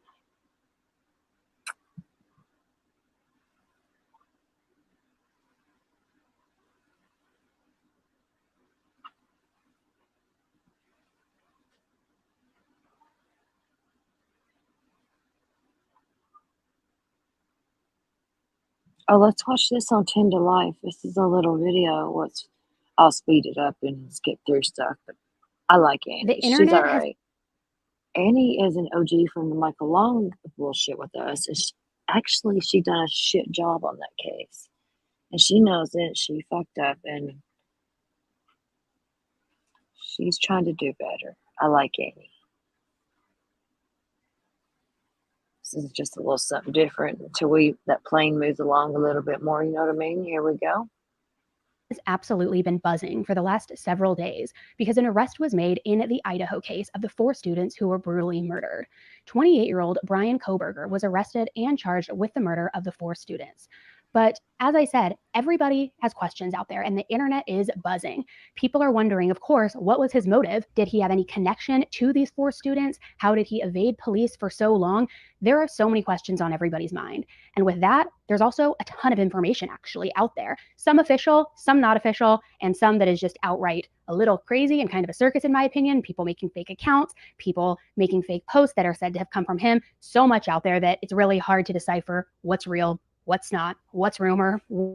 Frank, will you post Annie's link, please? Thank you. This point, we're going to talk about what we know about Brian, who he is, things he has said, things he has done, his history, his possible connections. We're going to go over everything today. So buckle up. It's going to be a long one. Hey guys, I'm Annie Elise. This is 10 to Life. Do me a favor, pause this really quick to smash that like button, smash the subscribe button, and let's get into it. 10 to Life with Annie Elise starts right now. Finally, after 47 days, the Moscow Police Department have their suspect in custody in the brutal slayings of Kaylee, Xana, Ethan, and Maddie. If you thought that a college student committed this heinous crime, you were right. But it was someone that nobody had named or even suspected. Bryan Kohberger has now been charged with 4 counts of first-degree murder along with a felony burglary charge. The felony burglary charge is for committing a felony after breaking into the home. We've been told through the media by legal correspondents and even some ex-law enforcement officers that a crime like this would be incredibly difficult to go through the evidence process and accurately identify a perp. So I am just so glad that the victims' families now have a pathway to justice set in motion, and I'm especially glad that they got the news before the new year. Although it will never bring their loved ones back and nothing will ever probably feel just again, hopefully they will get answers along the way and comfort in knowing that the person responsible, if convicted, will never see the light of day again. If you saw my last video, I went over my belief that the killer was not somebody close to the victims at all, and maybe somebody that the victims didn't know, but possibly that the killer knew of them instead. And I believed that we could be looking for some random sick, sadistic killer psychopath who wasn't doing the worst job evading the police at that point. And I couldn't believe it when literally the very next day after I posted that video, I saw the news. I was shook, as was pretty much the entire country. It was, nobody expected it, guys. Nobody did. So we were all wondering, who the hell is this guy? And why did he do this? What was his motive? Did he know the victims? Was this planned? Has he committed crimes like this before? Just so many questions. So we're going over everything we know so far. But before we do, I want to clarify here that Brian has been charged with 4 counts of first-degree murder. And right now, with the way that the criminal justice system works, he is presumed innocent and all of the murder charges are all alleged. So I have to say that, guys, you know, I got to cover my ass here. So anything I say in this video acknowledges that. And any speculation that I make is my own opinion. So as always, do your own research and let me know your thoughts on this case and some of the theories that I share with you too in the comments below, because at the very end here, guys, I'm going to just kind of be completely transparent and honest and tell you what I really think is up with this case. So stick around if you want to hear that. Otherwise, if you're like, no, hi, Annie, I actually don't care at all what you think. No problem. Listen to this whole update and then you can close out at that point. But I am going to share it with you at the end because it's my channel and I've got some opinions and I'm going to share them. So in addition to my theory, I'm going to share some information that I received from an inside source, which I absolutely hate saying that, but it's true. It's an inside source. Someone who is very, very, very close to me, who I trust wholeheartedly, is friends with somebody who is very close to this investigation. Now, this person shared text screenshots with me that have quite a few upsetting details about the case and some pretty gruesome and graphic details as well. What was shared and these details match back to what Kaylee's dad, Steve, had said about his concern with the police not sharing that there was a sadistic killer out on the loose and how this was so gruesome and how the public needs to be warned. These details now give that statement much more context, because when we first heard him say that, we didn't really know what he was talking about. We're like, well, why is he so certain that this person is a sadistic killer? Is there something at the crime scene that led him to believe that he knows about that the public doesn't know about? This now gives that a lot more context. While I can't share the screenshot of this text directly on the screen with you because it will be way too obvious who this person is based on their text, and I definitely don't want them getting in trouble, I am going to read you the message. So we will get to that after we go through everything with Brian, the extradition hearing, everything we know so far. We'll come back and, revisit this. So who the heck is Brian? Brian is a 28-year-old man who grew up in Albrightsville, Pennsylvania. He has 2 siblings and his parents are involved in his life. Brian graduated with a bachelor's degree in psychology and a master's degree in criminal justice from DeSales University in Pennsylvania. At the time of his arrest, Brian was a PhD criminology student and a teaching assistant at Washington State University's Pullman campus, which is only about a 15-minute drive from Moscow. Brian was arrested at his parents' home in Chestnut Hill Township, Pennsylvania, near the Poconos, where he had been staying, and the arrest was around 3 a.m. Friday during a SWAT raid. His parents lived in a gated community in Pennsylvania, so Brian's dad, Michael, opened the door and was cooperative with law enforcement. And Brian was also said to have been cooperative during all of this time. A 2015 white Elantra was also found at his parents' house, and it was seized. And we know that the police had been on the hunt for this Elantra for quite some time. I want to point out 2 things. This guy has got a master's degree in criminology. He's currently working on a PhD in criminal justice, yet he drove the getaway car all the way and parked it outside of mommy's house. Are you kidding me? Apparently, Brian's parents were shocked and horrified and said that this isn't anything like him, which I think any parent would say and doesn't really mean that there weren't signs, but that's what they were saying. And don't worry, we are going to go much deeper into his background here shortly. So he was taken to Monroe County Jail and is awaiting extradition to Idaho, which his extradition hearing has taken place, and we're going to talk about that in a second too. When the Moscow Police Department held a press conference on Friday, December 30th to announce the news, they weren't able to really give us much information other than the arrest, and that was because of Idaho laws. Brian has to be in custody in Idaho before his arrest warrant will be made public. Even though the press conference didn't say much, though, it seemed like the police chief and the DA knew how much everyone wanted more information. And it seemed like they really were going to release what they could when they could, and they just asked for patience. They said that they couldn't talk about the motive and that they still had not found the murder weapon. They added that the next part of the investigation would be focused on figuring out everything that they could about Brian. Now, over the course of this investigation, the Moscow Police Department has received criticism from Kaylee's family for wanting more updates and answers, which is completely understandable. They are grieving, and I get that. More than anything, the Moscow Police Department have been under fire from internet sleuths for not arresting whoever they decided to blame that day, leading to speculation that they had actually botched this investigation from the start. First, it was Hoodie. It was the ex-boyfriend, then I think it was Adam, then it was a professor I heard at one point. I mean, and everybody on the internet believed that this was true. So they believed that the police weren't doing their job because those people that they believed were the suspects hadn't been arrested yet. I mean, if you've been following along. See, I get that. I said same thing. They kept their mouth shut, and that's how they got this guy. So what surprised me if they sneaked him on a plane? Still investigating. We're still looking into every aspect, but we believe Kohberger is our suspect. We believe we have our man. We got one more phase to go, and then the victory will be won. From the start, the Moscow Police Department had asked the public to trust them and to have patience. And yes, there were times when I was even wondering how things were really going and felt bad for the families. I was crossing my fingers and toes for just a Hail Mary, and to everyone's surprise, they delivered it. They really did. If you remember, the original press release about wanting the information came out to the public on December 7th. So they've been getting closer to this ever since then. Moscow Police Department said that they are hopeful that as this information comes out over time, the community can begin to heal and start getting on track to their new version of normal, whatever that may be. The University of Idaho president spoke at this press conference recently and said again that these horrific murders and senseless loss of life of Kaylee, Maddie, Ethan, and Xana will forever be a permanent scar, and that the university will continue offering counseling and the police presence will remain active as the spring semester starts back up this month. Now, going back to the despicable Brian. While in custody, he spoke to investigators for 5 to 15 minutes before waiving his right to an attorney. Now, while they were talking, police asked him if he understood what was going on, and he responded by saying something to the effect of, "Yes, certainly I'm aware of what's going on. I'm 10 miles away from this." He also apparently asked police if anybody else had been arrested and had a very cold, dead stare. Personally, I think he was toying around or playing mind games in an attempt to try to assert his own power here. John Wayne Gacy said the same thing when he was arrested. Did you arrest the others? Which I think Brian is probably well aware of considering his educational background, which we're going to talk more about here soon.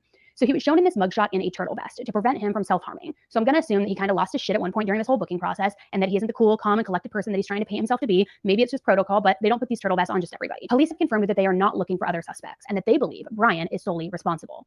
Brian was assigned a public defender in Pennsylvania just to oversee the extradition process, and Brian had asked him to relay a few statements for him. So let's go over those really quickly. Number 1, it says, and I quote, "Brian is eager to be exonerated of these charges and looks forward to resolving these matters as promptly as possible. He also intends to waive his extradition hearing to expedite his transport to Idaho." Now look, if I was arrested for murder, I don't know what I would say, but Brian doesn't even know the details of what the police have against him yet at this point. So maybe it's just me, but I would want to make sure that I wasn't caught red-handed before I made a bold statement like that. It's possible that Brian is hoping that maybe what the police have is weak or circumstantial, and that because he has a background in criminal justice, he can somehow maneuver his way out of this. I think it's a little naive to believe that the police would get 4 first-degree murder charges put together based on nothing in general, but especially coming from someone with his background. So number 2, and I'm going to read this one verbatim. Mr. Kohberger has been accused of a very serious crime, but the American justice system cloaks him in a veil of innocence. He should be presumed innocent until proven otherwise, not tried in the court of public opinion. One should not pass judgment about the facts of the case unless and until a fair trial at court, at which time all sides may be heard and inferences challenged. All right, so he's going all in on this one, doubling down on his innocence, which I get it. Most criminals do at first, but for this kind of crime, I don't know. These statements just kind of took me back a little bit. Like I mentioned before, this isn't his permanent public defender for the murder charges. This is just the attorney assigned to his case in Pennsylvania for the extradition hearing. I could be wrong, but I don't think that normally public defenders go out of their way to make public statements, press releases, and go around on interviews to speak for their clients, especially clients that they are only representing for a few days. Here's the attorney during one of his stops during his press tour campaign, sharing insights on Brian. He is very intelligent. In my hour conversation with him, that comes off. I can tell that, and he understands where we are right now. His attorney says people should wait to pass judgment until after a fair trial. He's doing okay. He's shocked a little bit. Obviously, he's calm right now. we don't really know much about the case. Brian's family later asked the public defender to release a statement from them, and I'm going to read this one for you as well. First and foremost, we care deeply for the 4 families who have lost their precious children. There are no words that can adequately express the sadness we feel, and we pray each day for them. We will continue to let the legal process unfold, and as a family, we will love and support our son and brother. We have fully cooperated with law enforcement agencies in an attempt to seek the truth and promote his presumption of innocence rather than judge unknown facts and make erroneous assumptions. We respect privacy in this matter as our family and the family suffering loss can move forward through the legal process. Now, look, I'm not going to dispute Brian's academic intelligence. I actually think that plays a lot into his motives, but before we get there, here's what we know so far about what evidence has him tied to the crime. Sources at CNN have reported that Brian was identified through genealogical DNA that was at the scene and digital evidence of his phone being in the area the night of the murders. Surely the DNA recovered was specific enough to identify him in the murders and not just random touch DNA, so the whole open party house won't necessarily be a factor. And I can't imagine that the police wouldn't use critical DNA for this either. Kaylee's family has reported that they believe that they have found some connection, too, between Kaylee and Brian, but that they weren't ready to share yet what that connection was. Like I mentioned earlier, the police also took the 2015 Elantra in Pennsylvania to process for evidence. Brian's apartment in Pullman, Washington, his office at the university, as well as his parents' house in Pennsylvania, were also searched by the police, and authorities took a substantial amount of items from the scene in brown bags. The murders took place in the early hours of November 13th, and police estimated this happened around 3 or 4 a.m. So where did Brian go after this? Well, he went and finished out the rest of the semester of his criminology. Okay, I want to talk about this too. I don't know if y'all probably gonna think horrible of me about this, but okay, Kaylee's parents are very outspoken. Yes, I get that. But you know the way they talk and they just keep, oh, she was the target, she was the target. She might be the target. I don't know. I'm not saying she's not or she is. I don't know. And how she was so beautiful, and it's like, I don't know. I feel like they're putting her above the other victims. You know what does that make sense? Like, I don't know. They act like they're fucking better than everybody else. And I don't like that. The family is like that. And I feel like Kaylee might have been like that, like a spoiled brat. People can come at me for that all they want, but that's what I'm getting here. And I don't know. Okay, I'm going to let Annie play on. She's doing a great job so far on this. I give her that. Everybody go over and give her a like, sub, comment.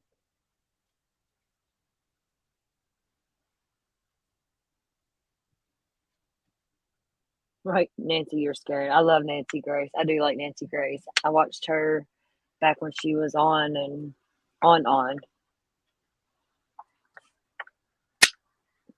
Okay, let's continue watching Annie. PhD, like nothing ever happened. Brian's dad then flew to Pennsylvania, and they drove back together in that Elantra from Washington to Pennsylvania.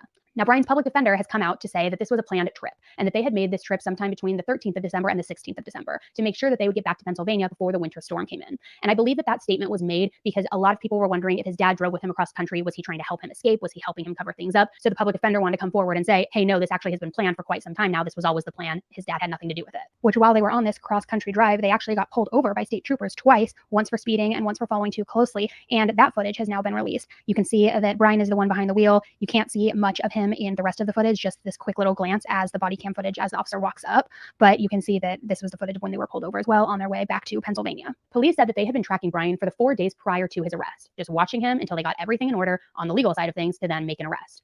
After his identity was released, a few students from the criminology program at WSU spoke out and said that Brian didn't act like anything had been weird at all. They said he was usually pretty quiet and kind of weird in the first place, so that they didn't notice that anything was off, not at all. One student said he seemed more upbeat, actually, and willing to carry on a conversation. And one of the classes that Brian was in discussed the murders, and Brian didn't act fazed either way. And that same student said, I don't believe he had any reaction. A different classmate said he sort of creeped people out because he stared and he didn't talk much. But when he did, it was very intelligent conversation, and he needed everybody to know that he was smart. Another graduate student said that the arrest of Brian was pretty out of left field and said that he took several courses with Brian and that Brian was always looking for a way to fit in and would often find the most complicated way to explain something. And he always had to make sure that you knew that he knew it. A few people that knew Brian more closely also spoke out on social media to share what they knew. I used to go on night runs with him because I didn't want to go running at night by myself. So I would text him hey, you want to go for a run? We go for 6-7 mile runs at night. So when I saw who it was, I was just in complete shock. I'm still kind of shaking knowing about that. It's just unreal to think somebody could actually do that to somebody. It's absolutely mind boggling. My adrenaline's still kind of running after finding information out. So just I feel for the families, and I'm just happy justice can be served now. So I'm sorry. Can you imagine running with someone specifically because of a killer on the loose and you're actually running with the killer? There were a few TikTok videos from a girl who knew Brian back in high school, which have all been now removed by her. She posted a few new videos since, and I'm just going to share a few clips, but you can watch all of her videos on TikTok if you want. Okay, I'm just gonna jump right into it. I had to write myself a flashcard with 1,000,001 questions. Number one, why did I take the video down? Again, out of respect for my friends. I was in shock. I posted the video without thinking. I didn't blur out faces. I didn't blur out names.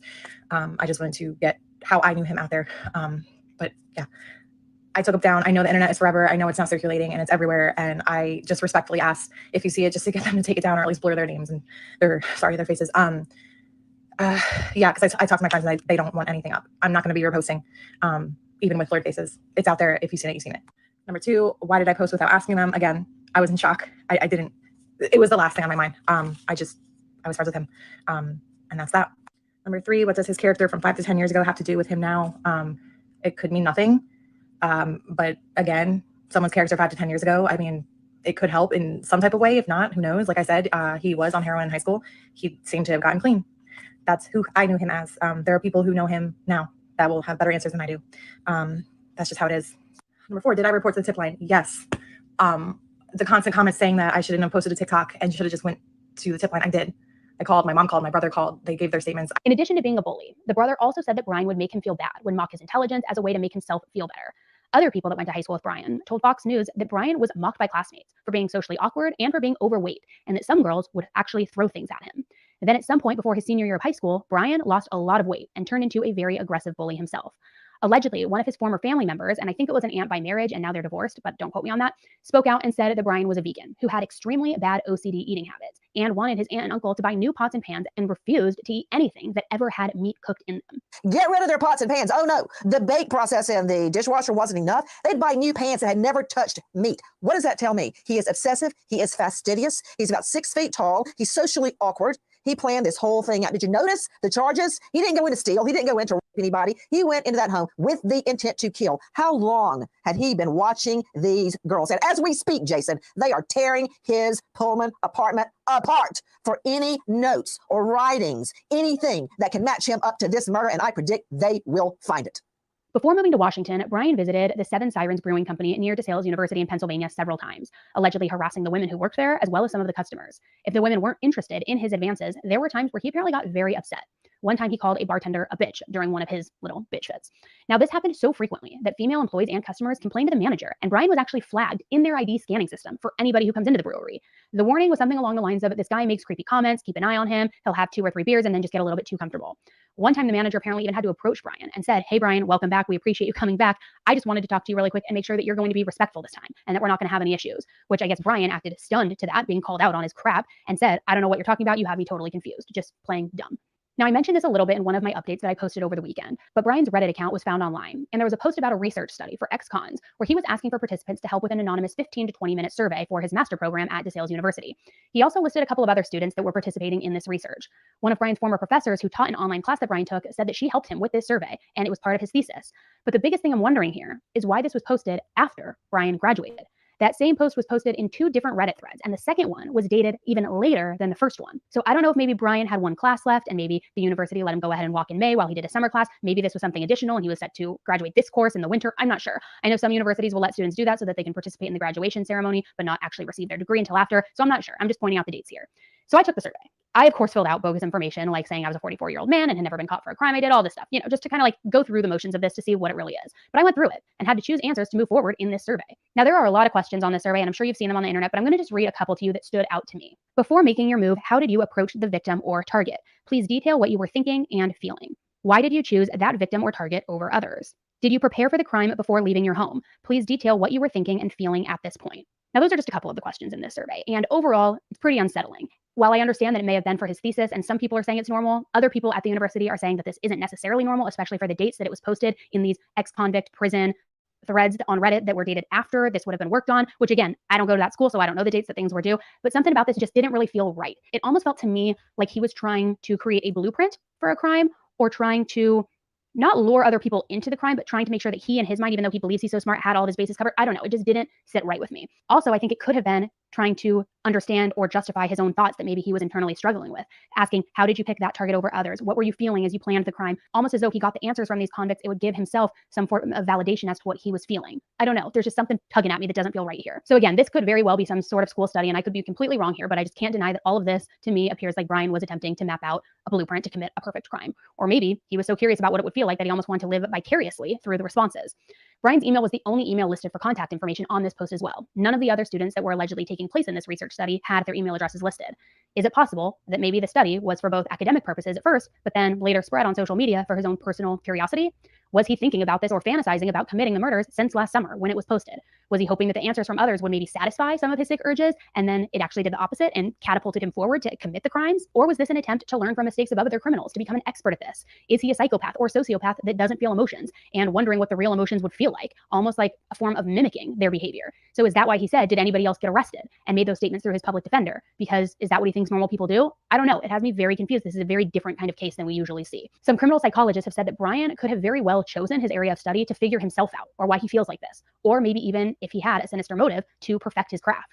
Either way, it's very rare that somebody studying in a field at the PhD level is actually a psychopathic budding serial killer. But it does make sense that Brian was into that just from what we know so far about the crime. A former FBI profiler recently discussed this as well, and here's what she had to say. There may be two faces here. Someone that is academically very well educated and prepared those questions in a survey. So there's an academic interest in what happens when someone is committing a crime. And then you have their own interest, their personal interest. Again, if he's found responsible for having committed the crime. So there may be a merging of the two there, where both of those will contribute to the motivation, the academic interest, but also the personal violent ideation that would have preceded the academic pursuit as a PhD student. Dr. Katherine Ramsland is a professor of forensic psychology and criminal justice and an expert in serial killers at DeSales University, where Brian went.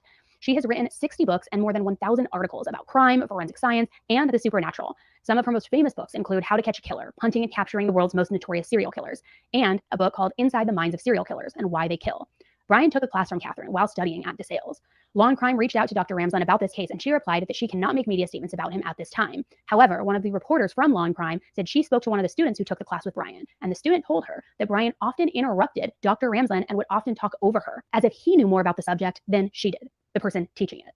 Feels a little narcissistic, right? Hey, Heather Love. Hey. Hey, Fairy Floss. In his favor. I theorized in the past that the killer had to be pretty bold and brazen, to go into a house and butcher 4 people and leave. And his behavior toward a literal expert in the field, if true, totally makes sense. One of the most disturbing aspects of Bryan Kohberger's past is what he was studying, criminology, and who he was studying under at DeSales University in Pennsylvania. Dr. Katherine Ramsland, a serial killer expert who had a close relationship with serial killer BTK, even writing his autobiography. What did you first think when you heard that Dr. Ramsland was teaching Bryan Kohberger? Personally, my first reaction was just like my stomach turned, and I literally physically got ill, knowing that there was now a connection back to Ramsland, and she connects to my father. It was just a lot. Kerri Rawson is serial killer Dennis Rader, aka BTK's daughter. BTK stands for Bind, Torture, Kill, and Rader is responsible for killing 10 people. Do you think he may have had any sort of communication with your father? Kohberger could definitely have had communication with my father. Well, obviously, we know he studied my father in criminology classes. He probably studied him heavier since he had Ramsland as a professor. But we need to find out if there's a deeper connection. It concerns me. A deeper connection, like if Kohberger was corresponding with BTK in prison. He would have had access because of his professor, Dr. Ramsland, who's appeared in more than 200 crime documentaries and was even on News Nation in October discussing the Delphi case. Help explain to me the mindset of a killer living in a community where they have carried out, allegedly, this heinous act. Well, if it is the person, the suspect that they have under arrest right now, he was married, so he would have had to have secrets. Dr. Ramsland is known for her TV appearances, but she's not talking now. When I asked her about Kohberger, she responded, I cannot make media statements about him at this time. For Kerri Rawson, the nightmare in Idaho has now come full circle. I want to figure out how to stop it. Like, it's hard to be the kid of this guy and live with this, and then see somebody else go do this and wonder, did your dad influence him? Did your dad talk to him? Like, was he studying my father outside of academics? I mean, am I ever going to get answers to that? I don't know. Could you imagine if he really does have ties to BTK and was in communication with him? I mean, holy crap. And here's just a little interesting fact. Just nibble on this for a second. God, I hate that word nibble. But, I don't want to say suck on this, but you get what I'm saying. BTK was 28 years old and killed 4 people in his first crime. 28 years old and killed 4 people in his first crime. Seriously, Google it. Kind of weird, right? BTK had also been described in the media as the Boy Scout troop leader, president of his church congregation, as well as a loving husband and a doting father. He seemed to be reliable, a responsible man to everybody who knew him, but he was leading a double life. Sounds very familiar to what we know about Brian, does it not? So I'm wondering if he ever reached out to other serial killers in prison, because on the surface, it wouldn't be that weird because of his academic studies, but it's definitely interesting to think about. Or what if he was trying to impress Dr. Ramsland? I wonder if she could draw a confession out of Brian, or if he's intellectually arrogant enough that he believes he learned all he could and thought he could do it better than BTK. So I'm just speculating here, of course, guys. That's just kind of, me talking out loud here. On Sunday, the New York Post put out a very interesting article, and the source of this article is a quote-unquote good friend of somebody connected to the case. None of the information in this article has been confirmed by Moscow Police Department, and I'm not sure what to think of this, so please take this with a grain of salt and do your own research. The criminology student accused of slaying 4 University of Idaho students had stalked his alleged victims before the November murders and wore gloves in a supermarket weeks afterwards, according to a new report. Cell phone data shows that Brian Kohberger was often in the same location as the 3 sorority sisters and one of their boyfriends before he allegedly slashed them to death as they apparently slept at an off-campus house. And this says it's a source close to one of the case investigators who told the Daily Mail. Kohberger also seemed to be very careful about not leaving his fingerprints in public, even as he fled to his native state of Pennsylvania in recent days. He's not stupid and has been very careful, said the source, who claimed to be good friends with one of the cops who had surveilled the murder suspect in the days before his arrest. It goes on to say, he followed him into a giant Pennsylvania grocery store chain and wore gloves the entire time. Not sure if they ever interacted, but his cell phone pings followed their every move for weeks. Later, the Daily Mail also picked it up, but it's from that same anonymous source of a leaked text message, which again is not verified at all and could be somebody making it up.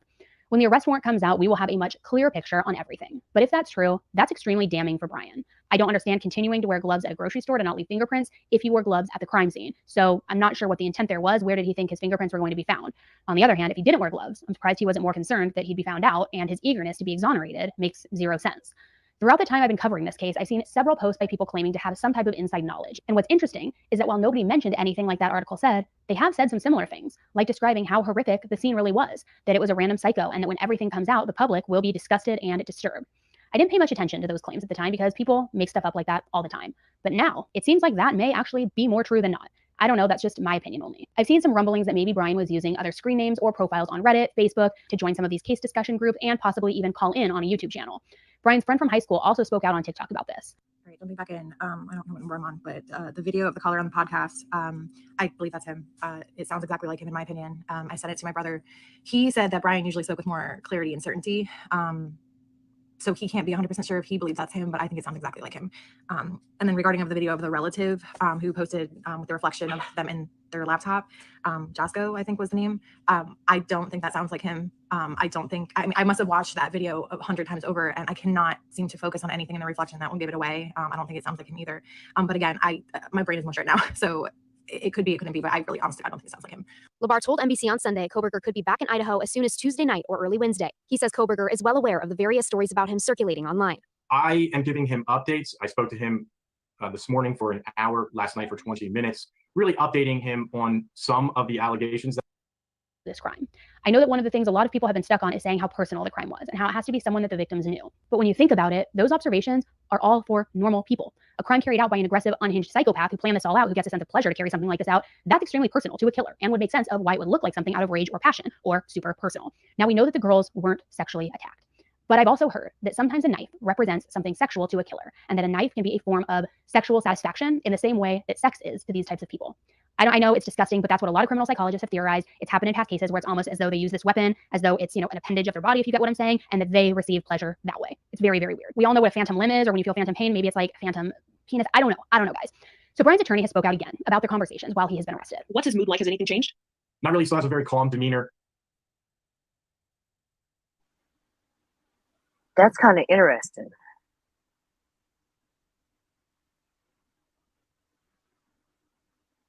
I gave you hand? No, I didn't give him no hand cream advice, fairy floss. Don't let him lie to you. I gave him powder to bitch slap somebody in the face with it.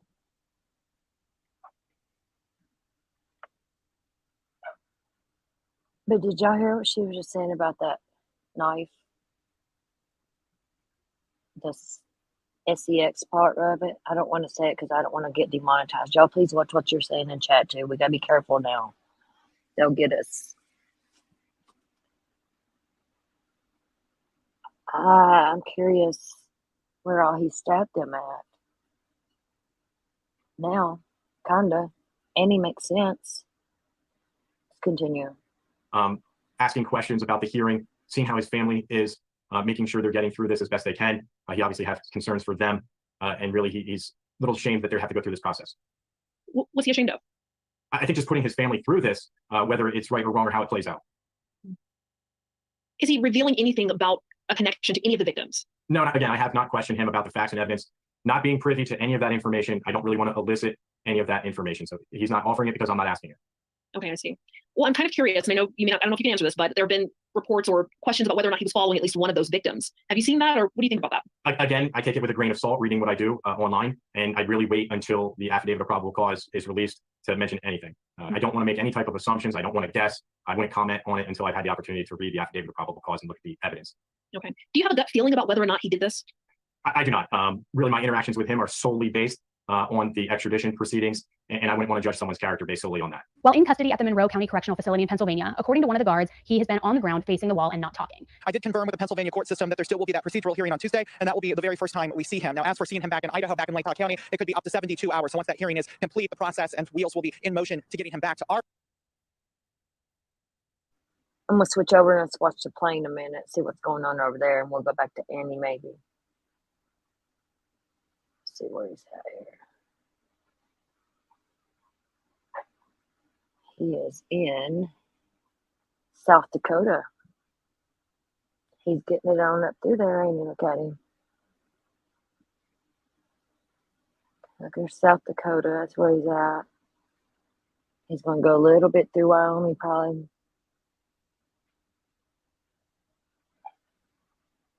Oh, no, there's Idaho over here. What's this?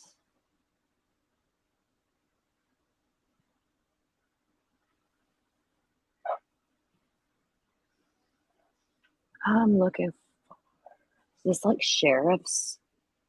They're waiting at the airport, Spokane. Would he be going into Spokane? What airport is he going into?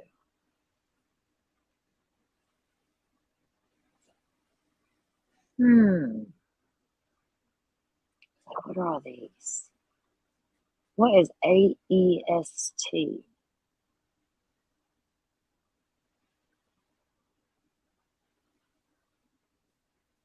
No call sign. That's a big one. That's a big plane there. I don't know what these blue planes are. I think they're like profit. I don't fucking know. Oh, what's this plane? No call sign? Because they're getting closer to getting there. They're going to probably have guards around them, maybe, do you think? Or are we getting fucking spoofed over here?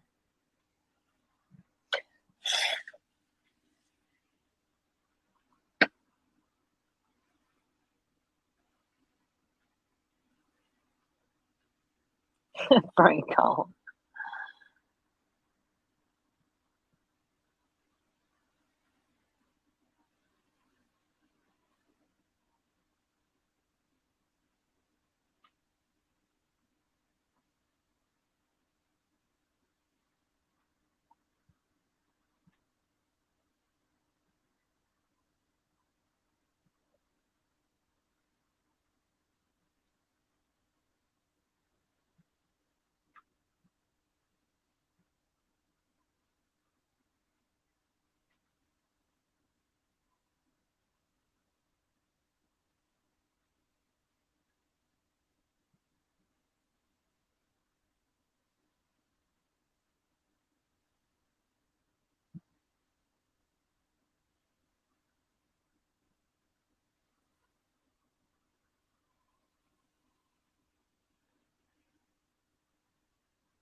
these dogs. Hold on.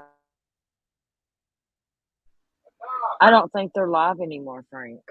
Law and Crime. They were the ones I.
Oh, looky here. Look at this one. The no call sign is made like circles because the other right here somewhere is where he is. I think there's like, look, I bet this next one up here. No, that one's got a name. What's it? Great Falls to nowhere. I bet it's like a no call probably to. Then there was another one somewhere.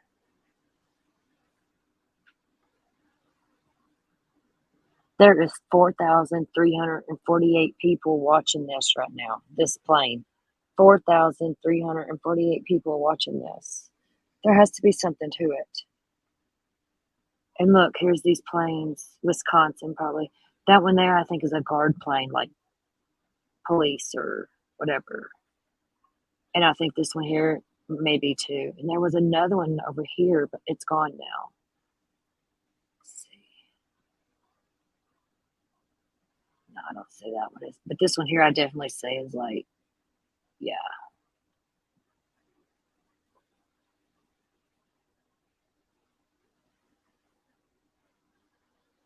And I think this one here in Montana might be to the N63X. What is that one?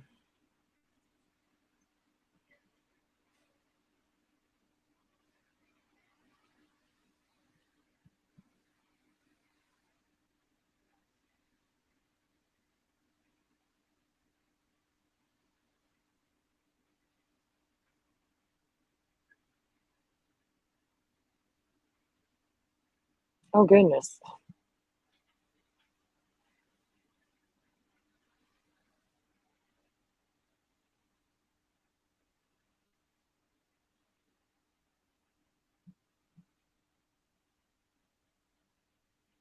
Bruce Putney owns that.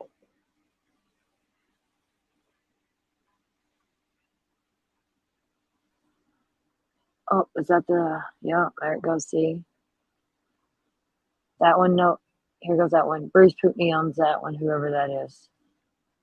Putney. I wish I knew these codes. What's N stand for?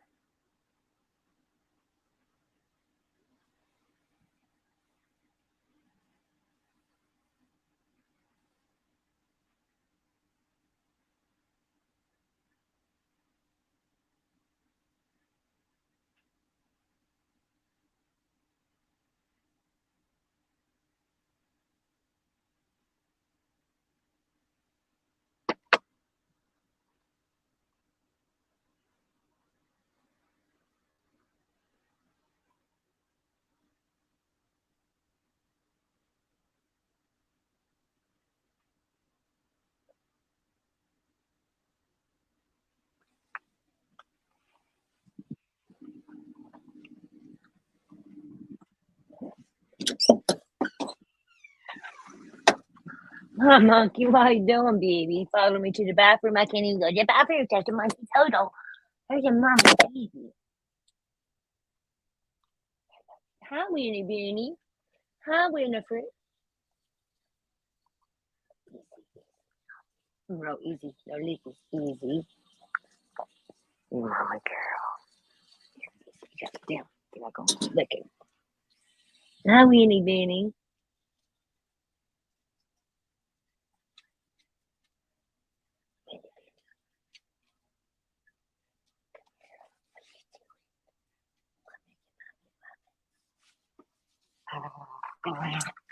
Why you always want to wrestle? You always want to wrestle.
Whoever it is.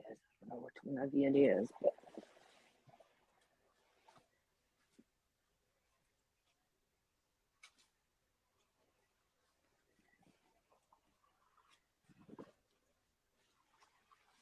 Winifred.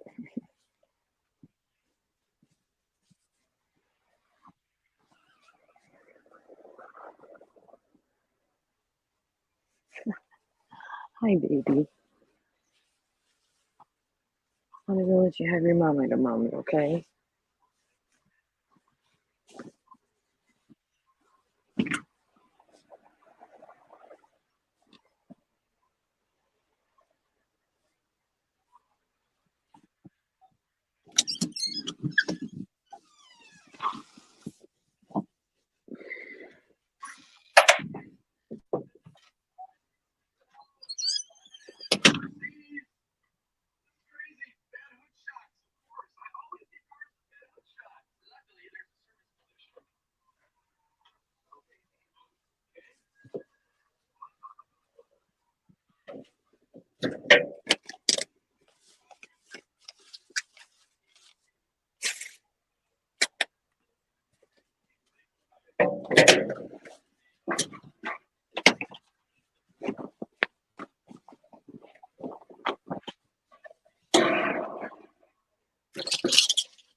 Easy.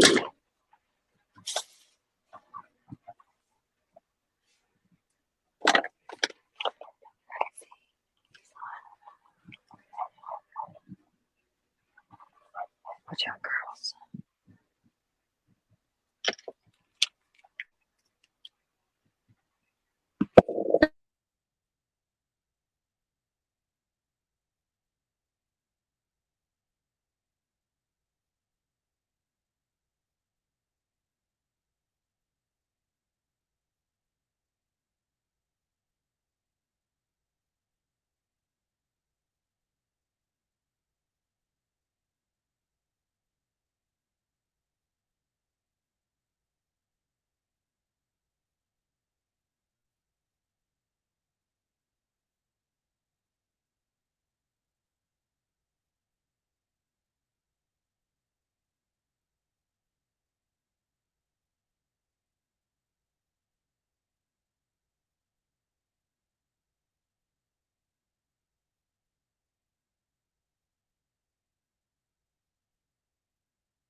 It's going up now, it looks like. Can y'all see that?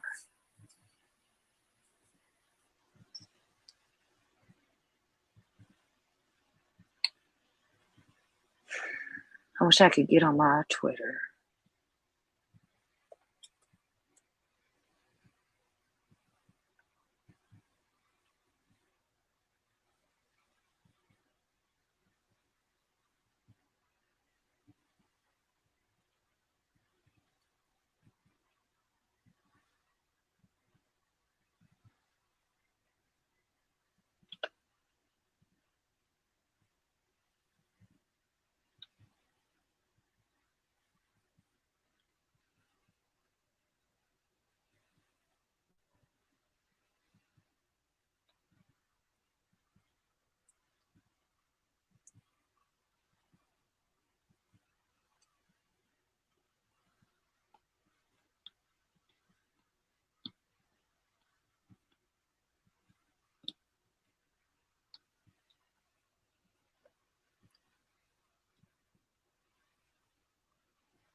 I don't see nothing.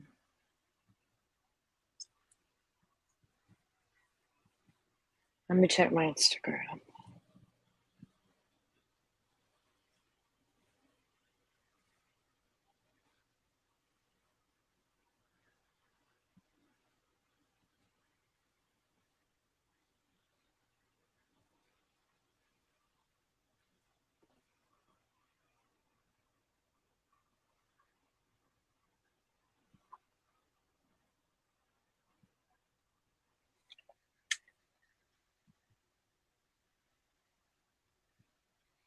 Thank you, Frank.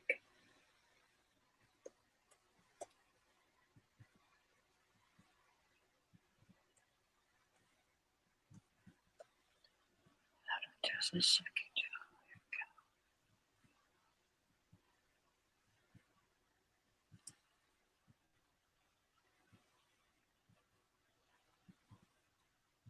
Okay, we are going to watch.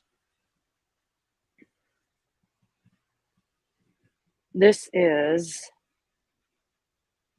body cam footage from the first stop they had.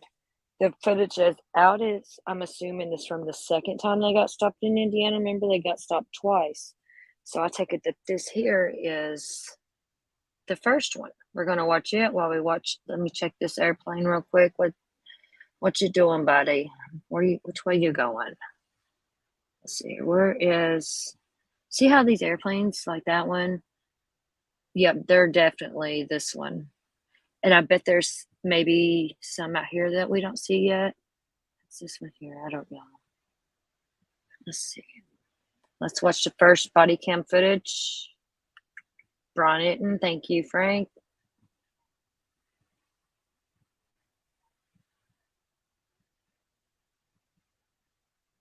Take a look at your driver's license real quick if I could. See, he's right up on that van, man. He was right up on the back end of that van. Pulled you over for tailgating. Is this your car? Okay, cool. Where are you headed? Well, we're coming from WSU, and what's WSU? Yeah, I go to the university basically. That is SWAT team area. So we're okay. I'm having a hard time hearing you because of the traffic. So you're coming from Washington State University, and you're going where? Oh, We're going to be going to Pennsylvania. oh, okay. Yeah. So we're slightly clutching because we're driving for hours. Hours, days. Hours to drive. Well, almost a day. Okay. And what did you say about some SWAT team thing? Or Yeah, there was a mass shooting and everything. We don't know Where?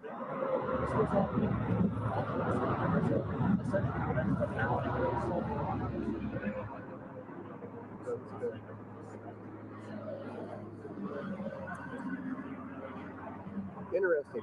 Well, it's horrifying. It's supposed to be universe, you know what I mean? Mm-hmm. So y'all work at the university there? I actually do work there. Oh. Okay.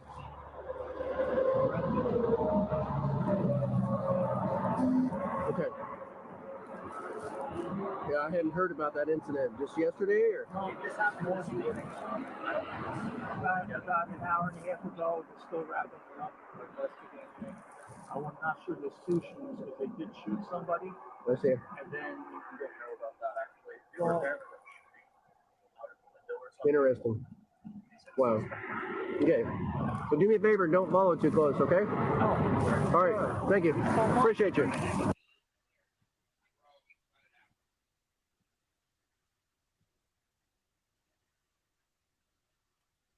That was from Brian Anton. So where did he go? Let's see if he's got anything else good on there.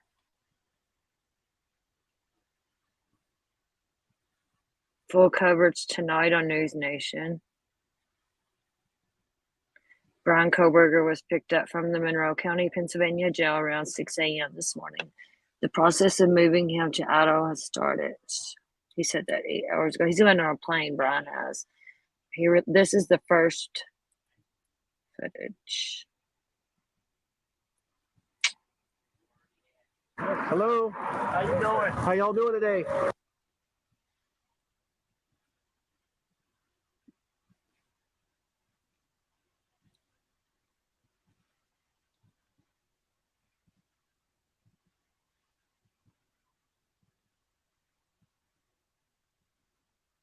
So here's the second one.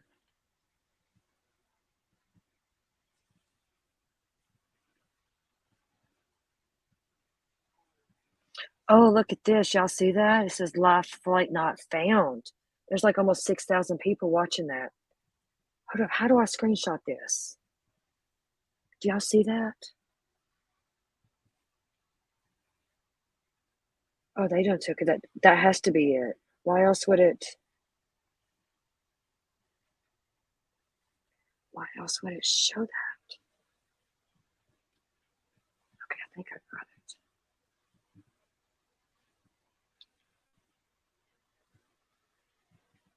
That's a flight. And there's like almost 6,000 people watching that. That's crazy.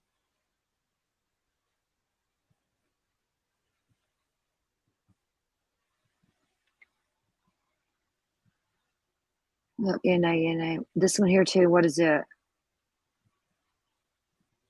Where's that? Oh.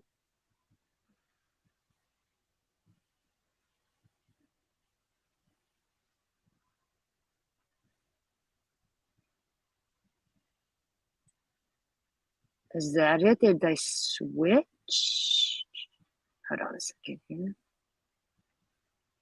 Someone, it's not going to come back online. Let's go right here. I think let's see all of them now. There we go. That should turn it back on. Yes. I got it right. I usually don't get shit right.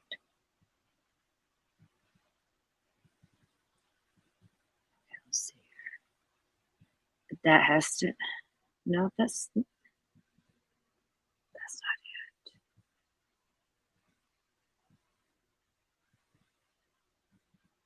They done took it off air.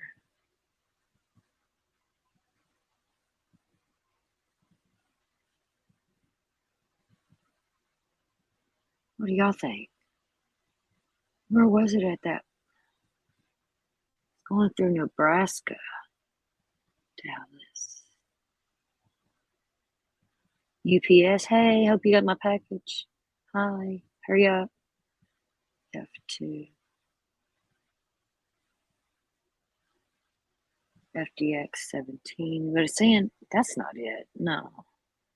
No way.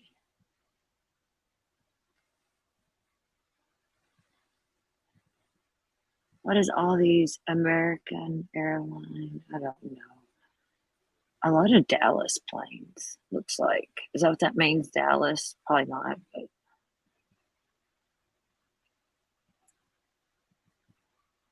I don't know nothing about planes. Where is our fucking plane? And why did it disappear?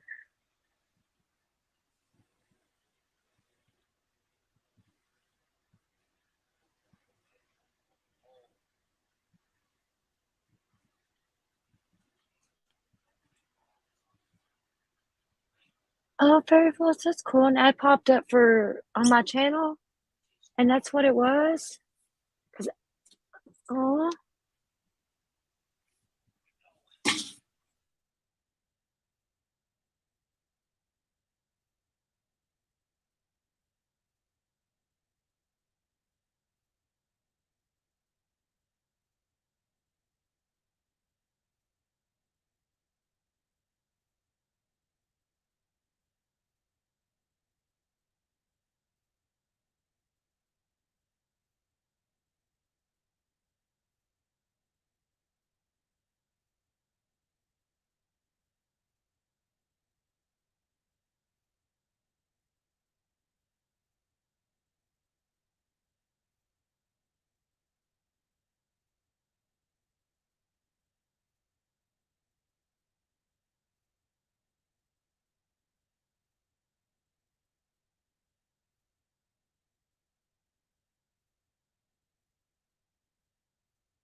I think he's there. I don't know. They all those plane sites are going down. So, but y'all, it's been like 5 hours and I'm exhausted. And I'm gonna get off here and go get some food. And thank y'all for coming. I love y'all. Good night.